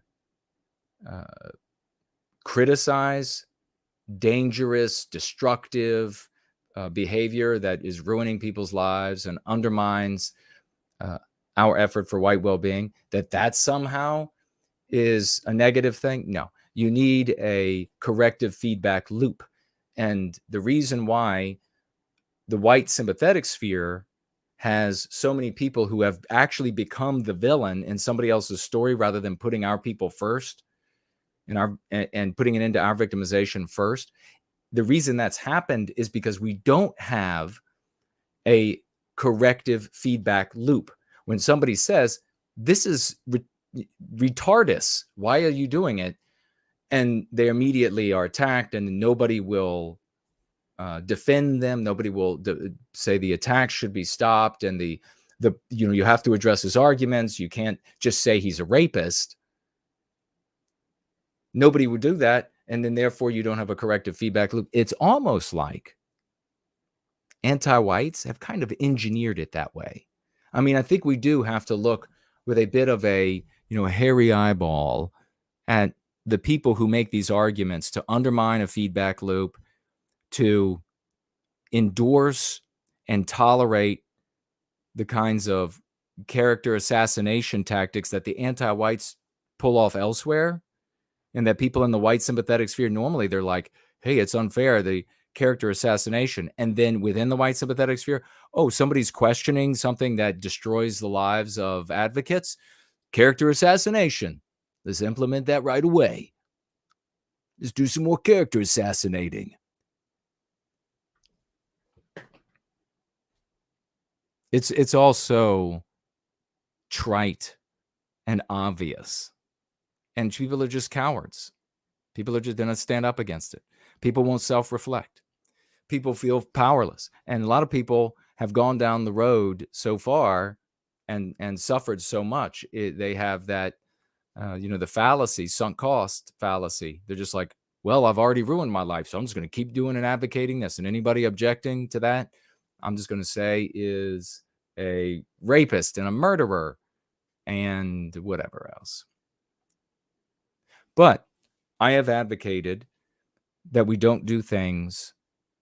I have advocated a method that obviously does not include violence of any type, because it won't be voting or violence that changes things. It is a moral imperative that changes things, because it's ideas that animate people. Can I make that any clearer? I don't know. But in 23, we're going to want a lot more people getting it. And it might be that you have to double down, triple down. You might already be doing a lot. But we're going to need a lot more people to get that. The only way we're going to recapture our destiny is with a moral imperative. You cannot be in the anti-white narrative with a moral imperative of your own. You've got to be out of it. And when you decide you're just going to be a tough talker, you end up going to jail for the majority of your life, if not all of it, just for talking tough. Can you imagine that? You remember when we've done these streams over the years where because Kate is a genius and has this uncanny ability to read like hundreds and hundreds and hundreds of pages in a couple hours and know it all. And she looks through these things, these bills, and then we've brought to you, hey, the federal government is now saying and doing this, and this department is saying and doing that for your benefit. And then endless assaults, character assassinations, smears. And let me just make let me just make sure that you understand where I'm coming from. Swine will always do that kind of thing. But in healthy environments, people don't tolerate the swine. Right? If this were happening in person, if I were on the stage and talking about these things and there was an auditorium of people and 10, 20 dirtbags decide they're going to stand up and start saying, he's got a fetish for old people, and they're just anything they can to try to slander me. Well, that auditorium of healthy people would be like, shut up. They would be throwing things at them. They would be like, get the hell out of here. We're trying to listen. We want to watch. We want to learn. We want to be part of the reclamation of our destiny, right? That's what would happen in a healthy place. The equivalent online is that somebody shows up in the chat, says something like that, and the whole chat, people that aren't even talking on the chat, decide, I'm getting into that right now. Shut your mouth. That would be the equivalent online. Did that happen? Does that happen? So if you take it back to the theater, it's like 20 people get up, they start slandering, saying disgusting things, and then that mob sits there quiet. And then maybe a few of them join in because of the pressure. They're sitting too close to the swine. And the swine's like, aren't you going to join in and say this about him? Yeah, I guess I will. And they stand up and they start cussing as well. They start slandering as well. Somebody just doing this good work for folks. And what is that just like? Did anybody think of it as soon as I said it? That's just like all of those white kids or those white adults standing there watching the white kid or white adult get shit stomped by a handful of people. Convicted leader of plot to kidnap Michigan governor sentenced to 16 years in federal prison for talking tough. Let me put that on the screen so you could see this tough talker. Where is it? Here we go. Did it come up? All right. There's your tough talker. Look at him. This is the guy like on the internet that's saying the things about me. Negative things about me. That's him. Really handsome, well-adjusted, totally normal. That's what they look like. Michigan federal judge sentenced a man convicted of plotting to kidnap Michigan Governor Gretchen Whitmer to 16 years in prison on Tuesday. Prosecutors said that Adam Fox was the leader of a plot to kidnap the Democratic governor from her summer home in 2020. A jury convicted Fox and an accomplice in August on charges of kidnapping, conspiracy, and conspiracy to use weapons of mass destruction. I'm going to jump in right now and point this out. How many of you think that content creators, content thinkers, organization leaders are going to talk about this story? And if they do, the majority of them won't be writing about it, won't be talking about it. And if they do, the ones that do, what points do you think they'll make? What position will they take? I'm going to go ahead and guess it's unfair. It's so unfair. It's so unfair. Like a 5-year-old. The point that needs to be taken away from this is that these sorts of strategies land your ass in jail. If there's an organization out there and their leaders are not telling their entire group, if there's a writer out there with a blog and they're not telling every one of their readers, never do this because I care about you and I don't want you to go to jail for life. I want you to be a good person. I want you to succeed. I want you to have the professional success you want in your life, the personal success you want in your life, so that you can be a beautiful, magnificent, marvelous advocate for white well-being. If they're not saying that, you need to stop listening to them. If they come to you and they talk about how some other race of people set them up, look how unfair this is, another example of how unfair it is. Stop listening to them. You're going to get in trouble. And you're going to ruin your life by heeding their advice and having their thoughts circulate in your head. And for all the tough talking, you know this guy right here? For all his, remember, all his tough talking, he said all kind of nasty things. All kind of nasty things. He was gonna do this and that. Remember, I told you I've met so many of these people, and they can set beer right on their bellies, and it won't tip over. Even when they stand up out of the lawn chair in front of their house. All right? I can whoop their asses. I have whooped ass. So when it comes to toughness, do you want the tough talker loser who can't actually do anything? Or do you want the guy, the classy man of the West, who loves and can stomp your ass into the ground? Is that what kind of tough do you want? Do you want the real tough? Or do you want that fat tard right there?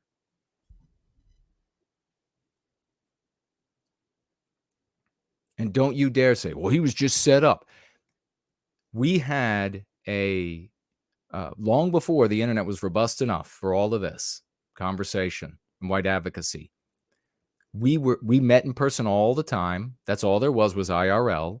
And so let's put an end to this argument that everything's got to, if we were just IRL, we would win. No. And we had a policy that a person was allowed to make an error once. They were allowed to make some violent comment once, or some encouragement to crime once. And then we said, never again. If you say anything like that again, you are never allowed back. So this sort of, well, he was set up. If he had been listening to me, if he had been in this community, he would have told any federal agent, go yourself.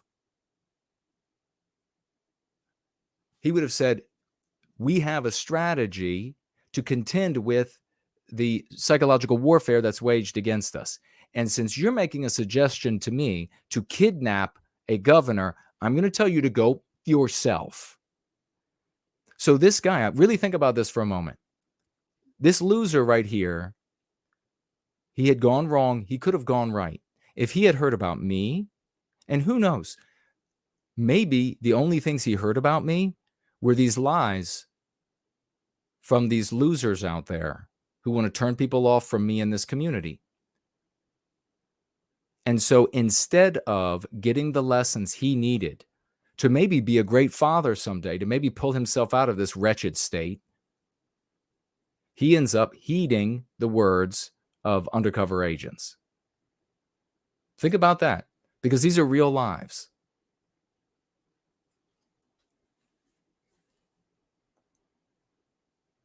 There's a need for public understanding of the cost of this kind of wrongdoing, and certainly for specific deterrence as well. And there is impact on our overall governmental system, not just physical threat to our sitting governor. It's the emotional baggage that now our governor will have to carry, and that she's written about in her report. Judge Robert Junk said in court before issuing Fox prison sentence Tuesday. So can you imagine this? In the anti-white narrative now, because idiots decided to make the fictional anti-white narrative real by tough talking when they were never going to actually do anything, thank God. But with the tough talking, they made it real. Now Whitmer can go around with her Satan's voice and tell everybody how emotionally distraught she is, which is moral imperative. I heard that they were going to take me to an island and they didn't know what they were going to do to me. Prosecutors asked the judge to sentence Fox to life in prison. So that's what they do to white people. That's what they do. Our prisons are full of political prisoners in the United States, full of them. The maximum sentence per federal guidelines for his convictions. Quote, you could fairly say that none of this would have happened if Mr. Fox had not been involved, Prosecutor Nils Kessler said in court Tuesday. Junk said in court that a sentence of life in prison is not necessary to serve as a deterrent to potential violence against public officials. By advising a term of life in prison applies here, sends a clear message of just how serious a sentence is warranted for Fox. Public officials should never have to worry for their safety, but just the rest of us. Keep in mind, these are the people who want to say to you that you should not have a right to self-defense. Don't call it gun rights. You shouldn't have a right to self-defense. But people in office, they should have no fear, except when it's an office holder who might, because of his or her constituency, inhibit anti-whiteism in some degree. Because then if that's the case, well, they can just get gunned down at a softball game. That's fine. And then they're going to call, other than assassinating, they'll just declare that it was suicide by cop. That's all that really happened there. This is, you're dealing with anti-whites here, folks. If our elected leaders must live in fear, which every Republican who isn't radically anti-white, and they all are anti-white, they're just not anti-white enough, they live in fear. If our elected leaders must live in fear, our representative government suffers. Oh, that's really what it is. Sure. Fox's defense attorney, Christopher Gibbons, told, I wonder if Gibbons did the howl, told the judge Tuesday that the prosecution overstates the reality of the conduct that has been alleged and what was actually accomplished by Adam Fox in the summer of 2020. See, it doesn't matter. People don't care. Why don't they care? That is the reading between the lines and pulling out the true purpose of reading a story like this. Because there is an anti-white narrative. The population, our brothers and sisters, have been taught that everybody who falls into this antagonistic role to the anti-white narrative, the antagonist in the anti-white narrative, that they want non-white babies to die. They want, black babies to drown in swamps and yellow babies to be die of dehydration in the desert and whatever. They learn all these horrible things. Then when you play the antagonist, the antag, they see all of that and they turn their heads when there is a miscarriage of justice.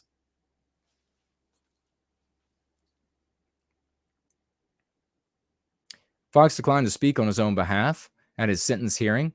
I'm satisfied with what my lawyer said, Fox told the judge.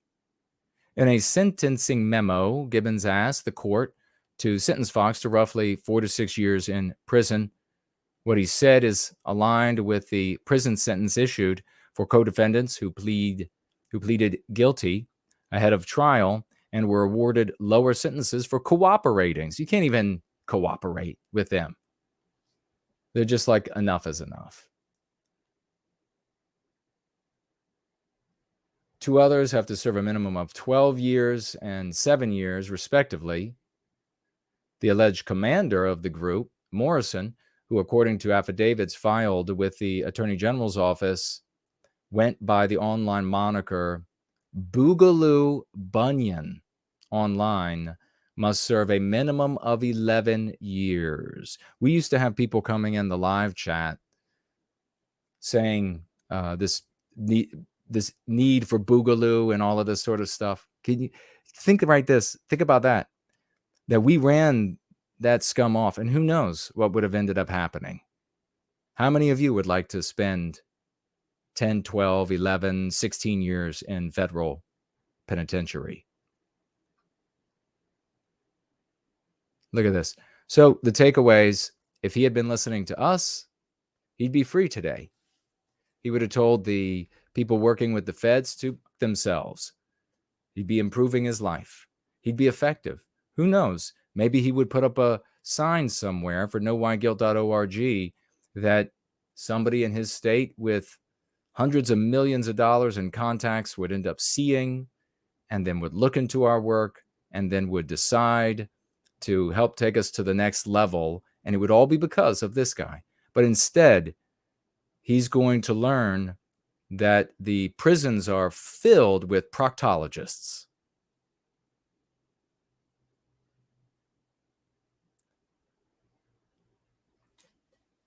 The other takeaway, of course, is that they're only able to try and retry and request the maximum and get hellish sentence and all because the white population is willing to turn away from the miscarriage of justice or inapplication of justice in this case.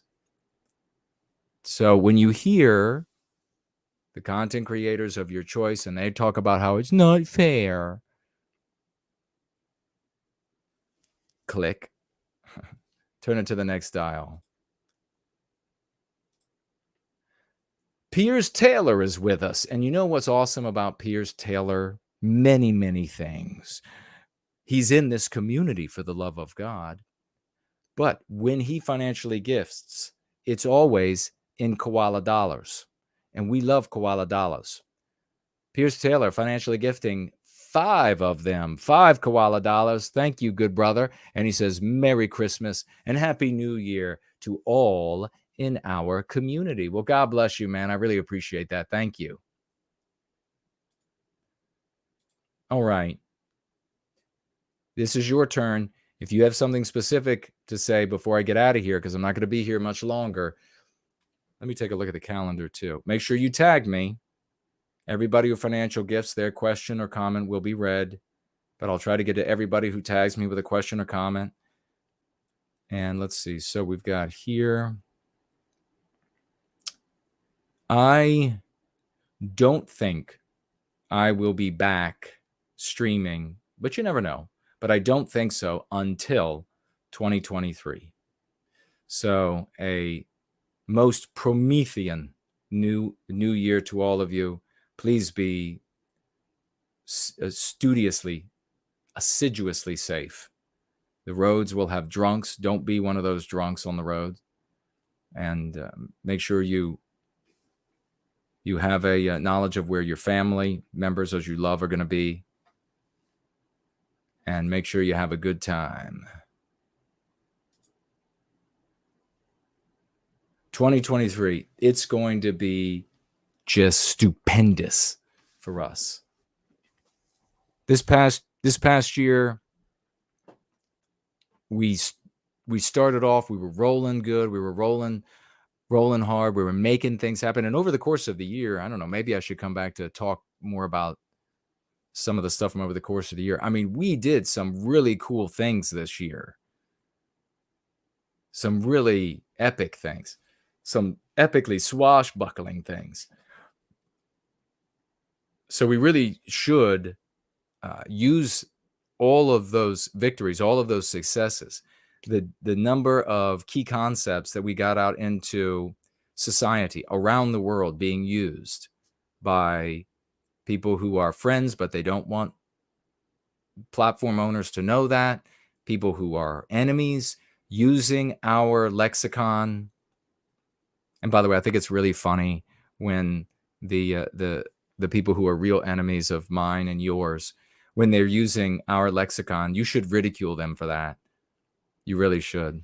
But they'll stop then, which is good. But we've gotten our concepts, they're being used increasingly around the world, and concepts that weren't out there at all at the beginning of 22 are beginning to be seen, slowly working. 23, we need to push them out. Concepts like Western kind, push them out more into public discourse. We need to bring more people, many more people in to white well-being, increase the size of the audience across all of our platforms. And the reason why, I mean, that's important for many reasons, but even just people who come to watch are important because so few people are able to assess the value of a strategy beyond how many people agree with that. So they're looking for asses in the seats. They're looking for numbers. We need to bring a lot more people in, and they're willing to explore different ways. We had these, I mean, my God, clips out there with Jeff Deal and Caroline Everett, I think her name was, destroyed both of them. They both lost. They both lost. He went out there, he beat up Jeff Deal so profoundly. He finished him like from Mortal Kombat. I mean, it was like, finish him. And spit flung out of Jeff Deal's mouth, and he just collapsed on the ground. I love it. Clips is the new character in the next Mortal Kombat. Finish him, Clips. Totally destroyed him. And then the GFC of Virginia taking our lead from Clips. We went out, Caleb and Franklin and me, and we dominated with those videos, those questions of the mayor and the mayoral candidate, Republican and Democrat. And then all of that being passed around. Of course, nothing being said by those who are so jealous of us. More telling information there. And then Caleb calling in on the Commanders post-game show. Oh my God, that was funny as hell. I love you, Smoot. We're going free. NoWhiteGuilt.org. So many things that you all are doing. Coming back with reaching out to law firms and reaching out to production companies. And I can't even begin. So many people have been really profound heroes over the course of 22. And we had, of course, here at the end of 22, the big divorce, which I think for Null and I, we were talking about, that really just needed to be. It needed to happen. Why? Because you have two different objectives that are being served, and they're incongruous. They are incongruous. The objective of bringing negative attention to jaywalkers is detrimental to the objective of white well-being. Period. So that divorce needed to happen. And thank God it did, because we're going to be able to grow in a much healthier way now. We've been dragging this anchor in 22, especially in 22 as it just got worse and worse. We've been dragging this behind us with these people who are just at this, bring negative attention to jaywalkers. That's all that their objective is. And it got that bad because of Kanye West.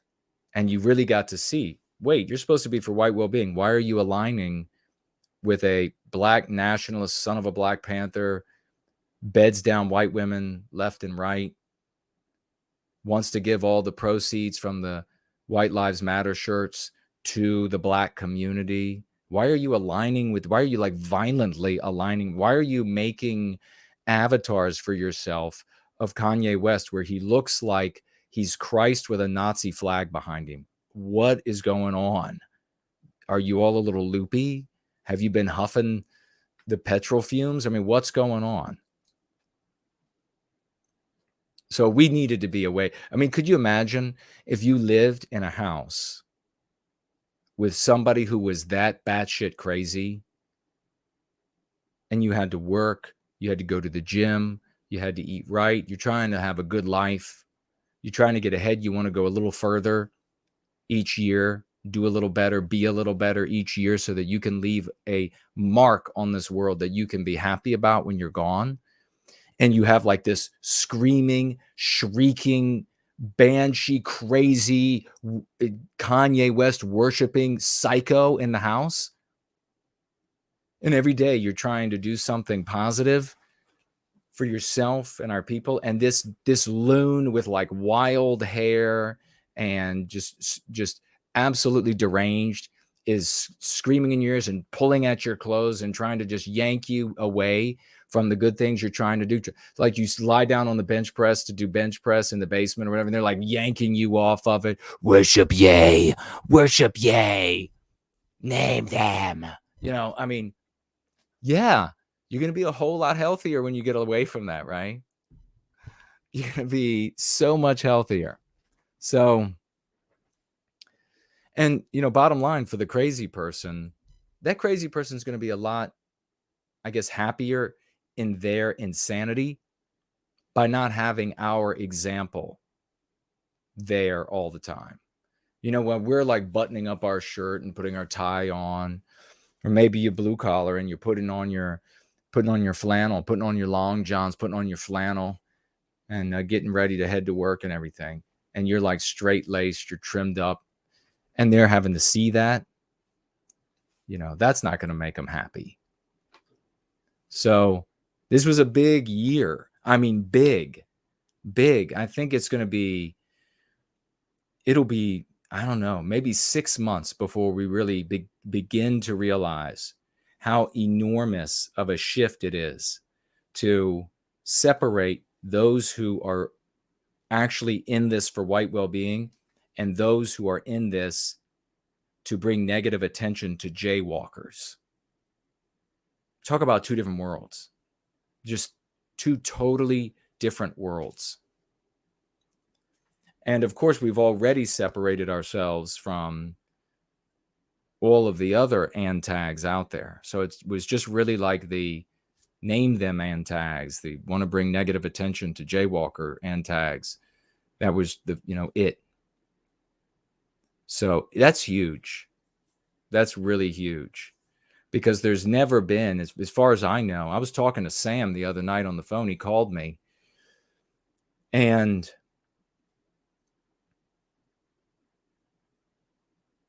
we were talking, was talking about, has this even happened before? Has there been like a group that said, no, we're not going to be, what was the word he called? Oh, wait a second. Oh, geez. He gave me another one of his famous like parables. It was about a girl, I think, that maybe it'll come back to me. It was really smart. But it's about being essentially about like being hyper focused on something you can't do anything about. And no, there's not been a group that's been like, all right, it's always like it destroys the group. If anybody objects, it destroys the community. So, and that's not to say that we haven't lost people. We have. And it's too bad. It's too bad that they weren't up to the challenge. I hope they'll come back around and they'll see the light. But it's been a big year. So really happy about that. Nature Moon says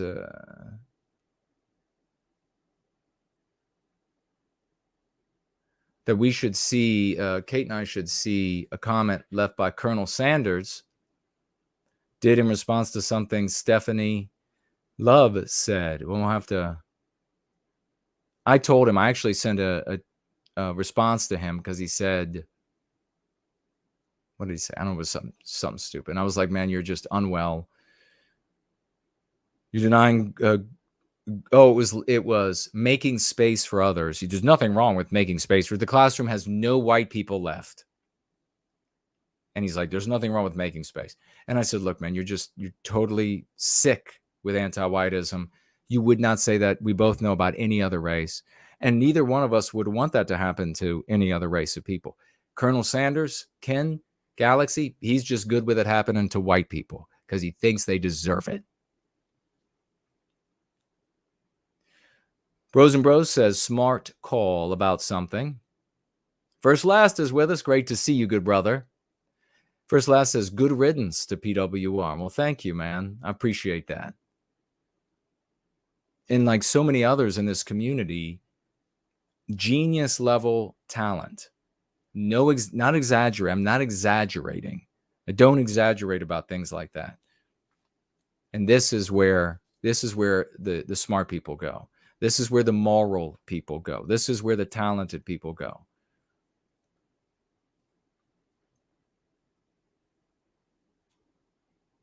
He normally doesn't do. Okay, I got to look further up. What's this now?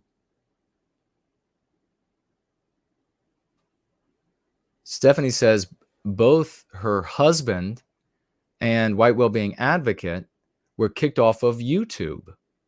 I don't know anything about this.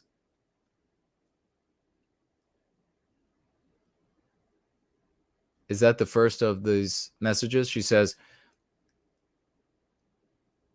they were kicked off of YouTube. But anyway, White Wellbeing Advocate told my husband to tell me to tell you White Wellbeing Advocate made a white positive Christmas New Year's rap song. Really? Well, where can we find it? That's cool. Yeah, I don't know if I should be around for the countdown to New Year's. Will anybody come here? If I'm streaming, that's another funny thing. I could be streaming on these alternative platforms, which we are right now. Like, what was it last year on Christmas? And there was almost no one streaming. And these platforms were not recommending us to anyone. So are these the way to go? The alternative platforms? Yeah, give me a break. Biospirit of the West is here. Great to see you, brother. So where can I find this rap song? He has to reach out to me with it. She says he normally doesn't do rap music, but that's what was happening, and he did one song. It was pretty good, actually, as far as lyrics. Awesome. Well, that's cool. I'll listen to it, and I'm sure it'll be white positive, and so we'll be able to play it. But find a way to reach out to me to check it out. I appreciate it. Promethean Promulgation says, I'm specifically asking you to tell your father I'm amazed by his work. You mean in me? That's very, do you mean that? You mean you're talking about I'm his work? Is that what you mean?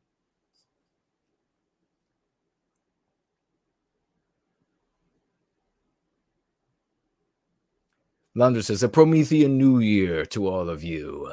That's so cool, man. Victorian Time Traveler put up a koala.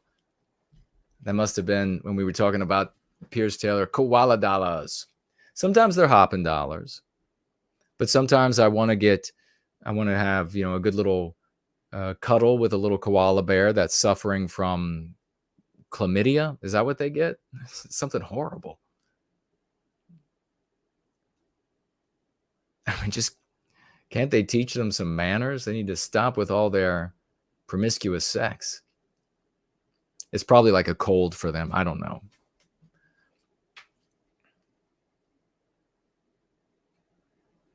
Uh-oh. I see Heidi and Kate sharing some of those hedgehog emojis. Heidi took off. If you're still around, good night. All right, looks like that's about it. And Lunder says he sent me a message. I'll check it out on Twitter.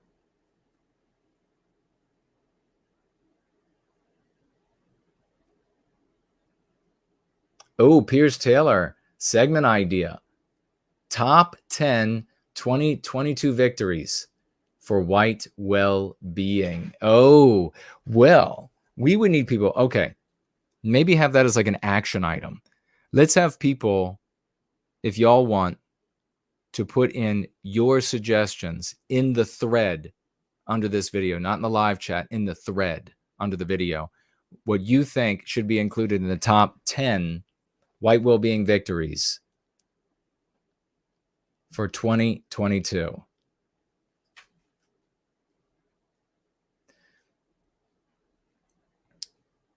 if Promethean promulgation was talking about me being his work, my father's work, then that is very humbling, and that's a real wonderful compliment, and I deeply appreciate that.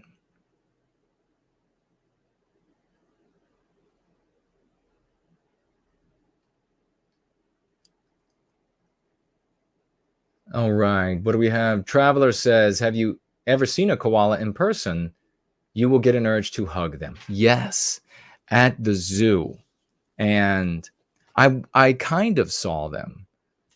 They were, I don't know what it is with zoos. I mean, make the animals work. They put them in like these environments that so the animal can get lost in the environment and he feels like he's not in a zoo anymore. Okay, but I paid quite a bit of money to see them. So zoo people, you have to figure out this problem. I love animals. I'm a big animal lover. So if they can't be taken out of, for like at 5 p.m., the koalas will be here in these little plastic tubs and you won't be able to see them. If you can't do that, then you have to find some other way to enable us to really get a good look. This is dumb. Zoos are going to have to be, are they subsidized? They probably are. Because the koalas were like 40 feet up in the air. And they were, first of all, I was looking through like this mesh of a fence all the way up. What do they think these things can do? They're like Superman. They're going to fly off and then soar to another cage. You probably have sex, and that's how they got the chlamydia. And I'm looking up. I'm squinting. I didn't know I needed to bring binoculars because they're not, they're like that, right? They're like this. It's 30 feet, 35 feet something up in the air through like a mesh fence. How is that supposed to be an experience of seeing a koala? I think, honestly, zoos in the past, when they didn't have the money to make the marvelous enclosures, were probably a hell of a lot more fun. They must have been. They must have been a hell of a lot more fun. There must be some sort of middle ground. Like, I got to work. The animals got to work. But Jason, they're animals. But they don't have to do any hunting. They get medical care. Where does that, the only other place that happens is for the welfare class. So is that what you're essentially telling me? These koalas are welfare class? No, I think they can get a job.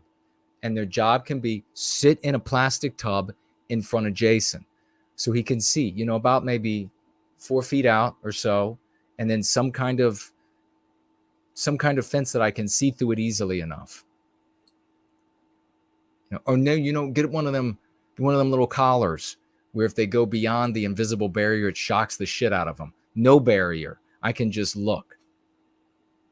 Do that. They should have to work. You don't have to be a lot of work, just maybe a couple hours a day, and then you can tell me, hey, koalas, they're going to be working at exactly this hour and this minute. If you want to see them, you'll be able to see them. You can ring the thing and those beams that no one can see, but if they go beyond it, they'll shock the shit out of them.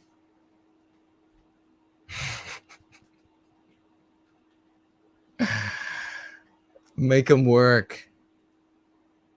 You remember the tiger?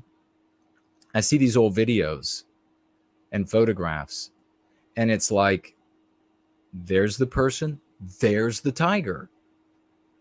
And you got like, bars that the tiger can't fit through them, but you can see easily through them.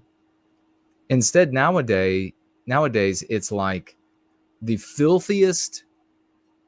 What is that super durable plastic called? What is that stuff called? Is it Lexan? Is Lexan the super powerful plastic, or is there one that's more powerful than that? But it's like, let's say it's Lexan. It's like 6 inches or more of Lexan, which is already going to like distort, and it's not going to be. But no, like tigers have been throwing piss up on it for the past 18 years. And it's like I'm looking at a 1950s toilet back in time to try to see the tiger on the other side. Really? Just put one of those zappers on its neck. Now that would be a thrilling zoo. Maybe we got an idea. No cages. Kuna Zoo. No cages. Just right. Have the most thrilling zoo experience of your life. Have you ever seen the silverback with, maybe I shouldn't do that one. Have you ever seen, too many people live in the cities. Have you ever seen, they should live in the country. Have you ever seen the rhino without a fence? You can at Kuna Zoo. Like a big old box on that thing, because you'd have to throw lots of juice up through that baby to keep him away from the crowd. And every now and again, we change the laser pattern so you don't know where the cage ends and you begin. Kuna Zoo.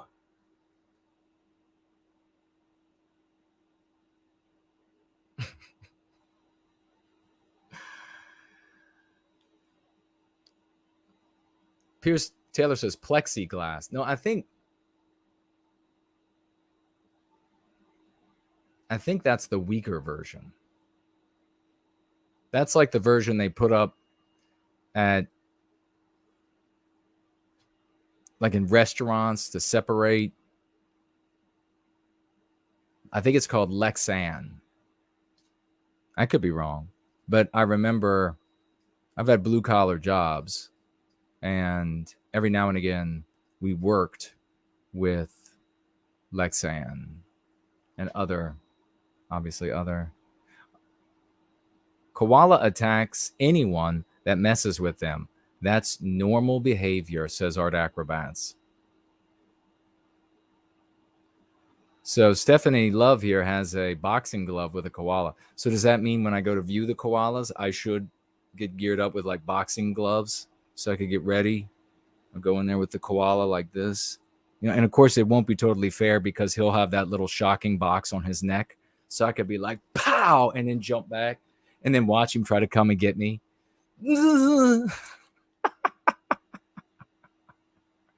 He crawls back all stunned. And I'm like, yeah, I'm warming up. Oh my God. I can't believe I'm talking about beating up koalas. They're so cute. Highlander is with us, says it's a shocking way. It's a shocking way. Traveler says we could train the elephants too, help with the construction, and hitch up the rhinos and hippopotamus to pull plows for the agriculture. White people would do that. We would.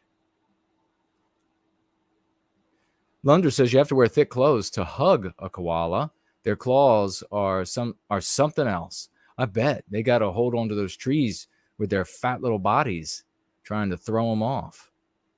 He says wild ones can get surprisingly territorial. I don't know what I would think.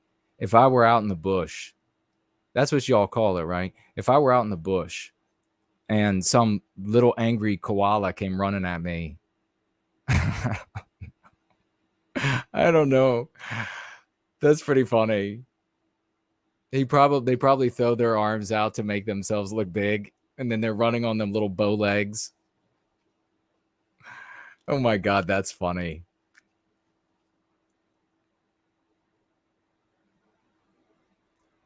He says, I guess you can bleed to death if they cut you deeply. Yeah, I mean, it wouldn't even have to be very deep. If they got one of the pumpers, it would do you in. Also is here. Hello to you.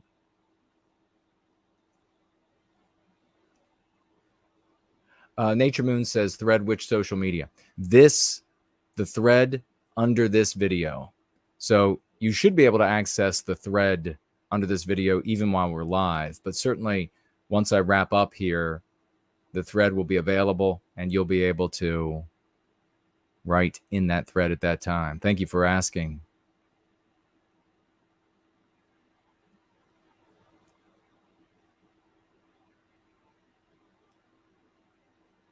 Promethean Promulgation says he's in the house my father built.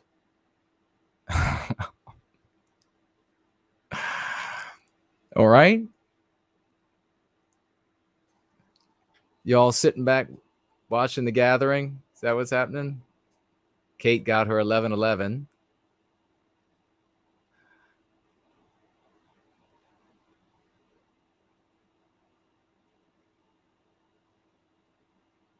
Ooh, First Last has done something that he does very well, and that is he came up with a name for these people who effectively are saying I've already ruined my life enough, or even if they don't say it, but it's obvious with one of these other strategies, and so they're going to stick with it. And he has titled that "Sunk Cost Slaves." That's brilliant. Brilliant, First Last. Thank you. And he says, sunk cost slaves are those who won't embrace going free because they invest their lives in naming them. So specifically, those who have ruined their lives. Remember Ye's law, naming them ruins you. And it does nothing to them. Well, nothing negative. It's positive. And then these poor souls, they say, look, look how they get all angry and attack when you say something negative about them. And all of white America and the West says, yeah, they defend themselves. And, oh, well, that just proves, what does it prove? It proves that they defend themselves. That's what normal white people all over the West say to themselves. Meanwhile, a la these videos, white people stand around and watch other white people get beaten up by 2, 3, 4, 5 folks. And they're just like, look at that. Like I start off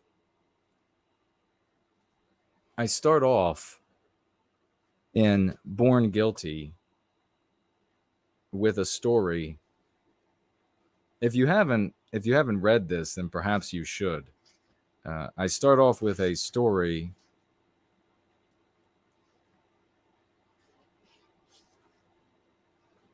right near the beginning when you reach me in my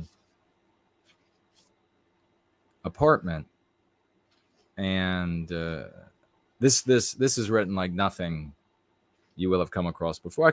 I can safely say that. And I talk about you reach me in my apartment, and I live out in the Plains, Virginia, on a millionaire's property, and I have a book open, My Nation, My Fight. It's real, but it's not available to anybody, not yet. And one of the stories in there is about an incident when I was in Washington, D.C., and it was one of these scenarios, except it was going to be like on the level of life deforming, if not life ending, because it was a group of big guys were all about to fight one white guy. And all these, there were white people out there, and they weren't going to do anything about it. So I had to make a decision about what was going to be done. And I was not going to be able to just like fight with him against them. We would have been destroyed. There were too many of them. And the rest of that, if we started doing too well, people would have come right out of the woodwork of the crowd watching, when white people would have all stood there and watched. And then they complain about, well, look at that other group over there. They go crazy defending themselves. They're awful for that. No, that's what we should do. It's called The Once Great City. And it starts like this on page 7. I was exiting the nightclub when the growl of a thunderhead wheeled its way across the midnight sky. Against the backdrop of Washington, D.C. nightlife, jagged tongues of white flame punctured the darkness that canopied the once great city. if you're going to want to know more, you're going to have a read. It's now available again on Amazon after all the battles, but the riddle that was inside I had to change. I had to take out because that was what they kept using as an excuse to take my book off the shelves again and again and again.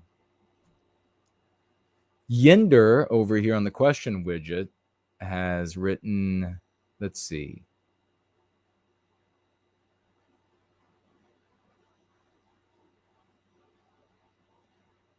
Gives a person's name. I don't know who this is, Yender, and I don't know if the AI could be listening, but a person named James walked across Canada.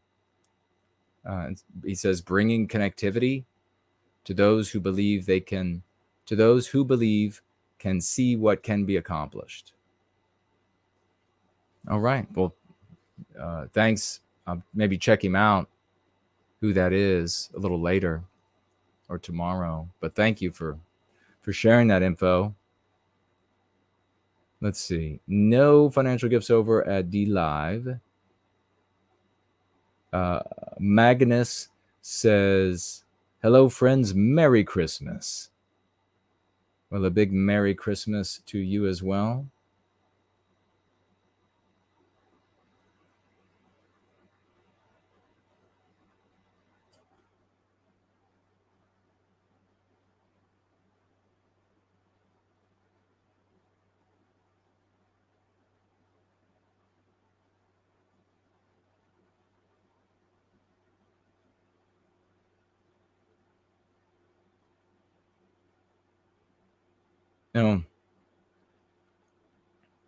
You are is over on Odyssey. So completely in error of what and who I am and what and who we do.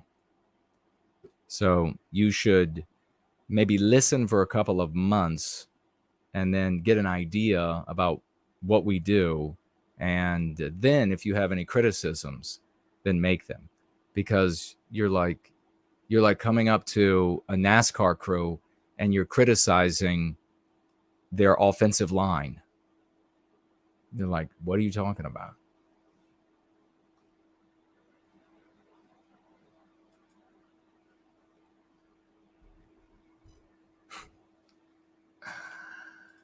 All right. Final words tonight. Does anybody have them? Oklahoma.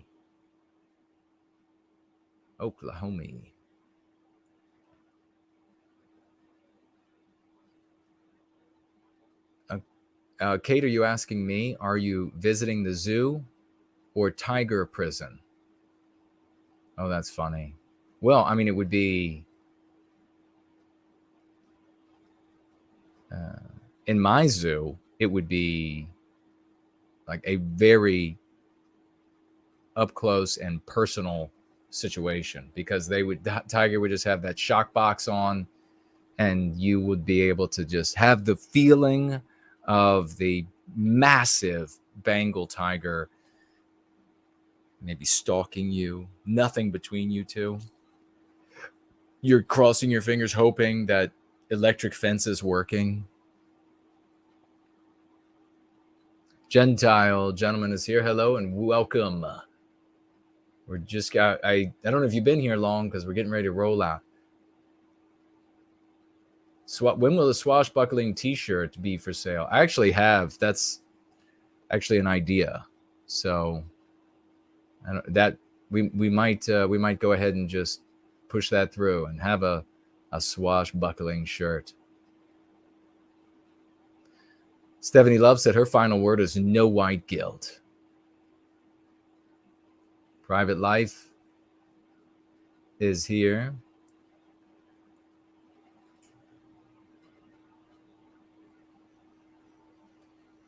First Last says, or those who are committed to any honest conversation, IQ, crime rates, etc. Yeah, the honest conversation, the BS conversation. We're just trying to have an honest conversation.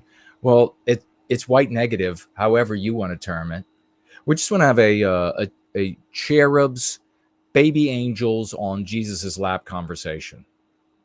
Okay, still white negative. I don't care what you call it.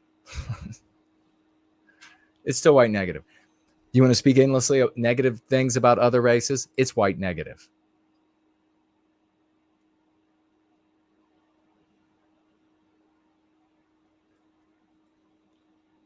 I would like to see us 2023 do really well and just have a nice, like a nice arc up in success, connectivity, promotion, creation, etc. And good people from the white sympathetic sphere who maybe chose the wrong side, that they, continue to trickle over, to go right, to go good, and then really reach our ordinary brothers and sisters out there, the normal ones like us. That's what we want, the normal, ordinary folks, to reach tons of those good people.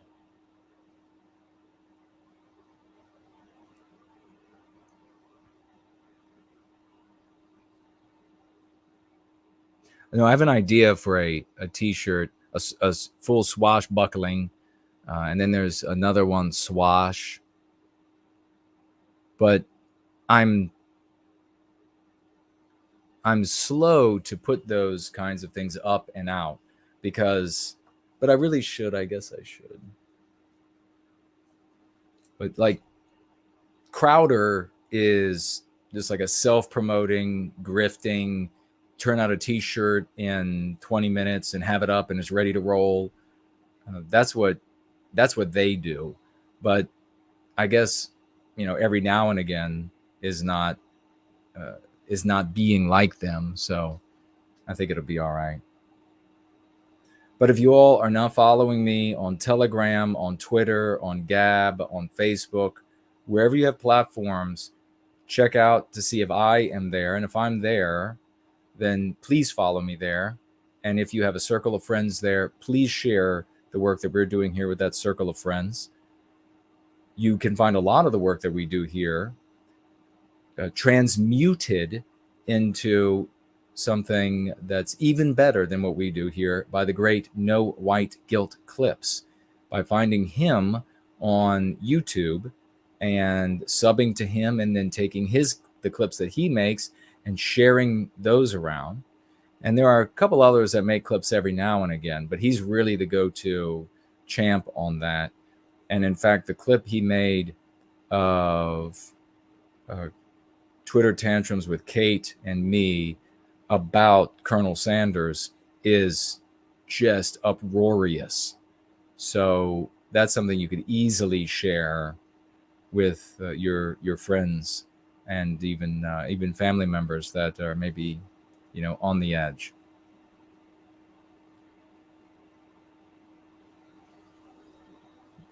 So, and of course, all the way to those who are totally cool and good with white well-being.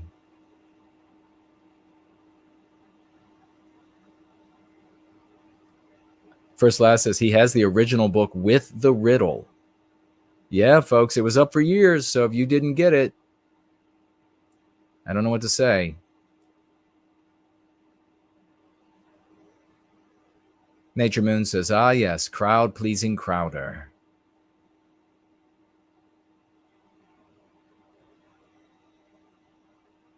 Yeah, we're going to make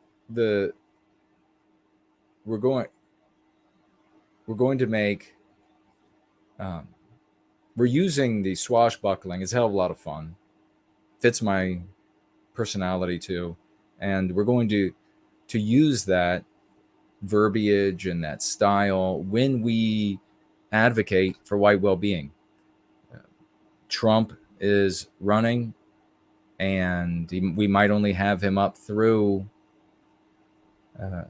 half the year or so. They might decide to go with DeSantis or whatever. So we need to be able to make use of that. We need to go in there. We need to have fun. We need to have a laugh.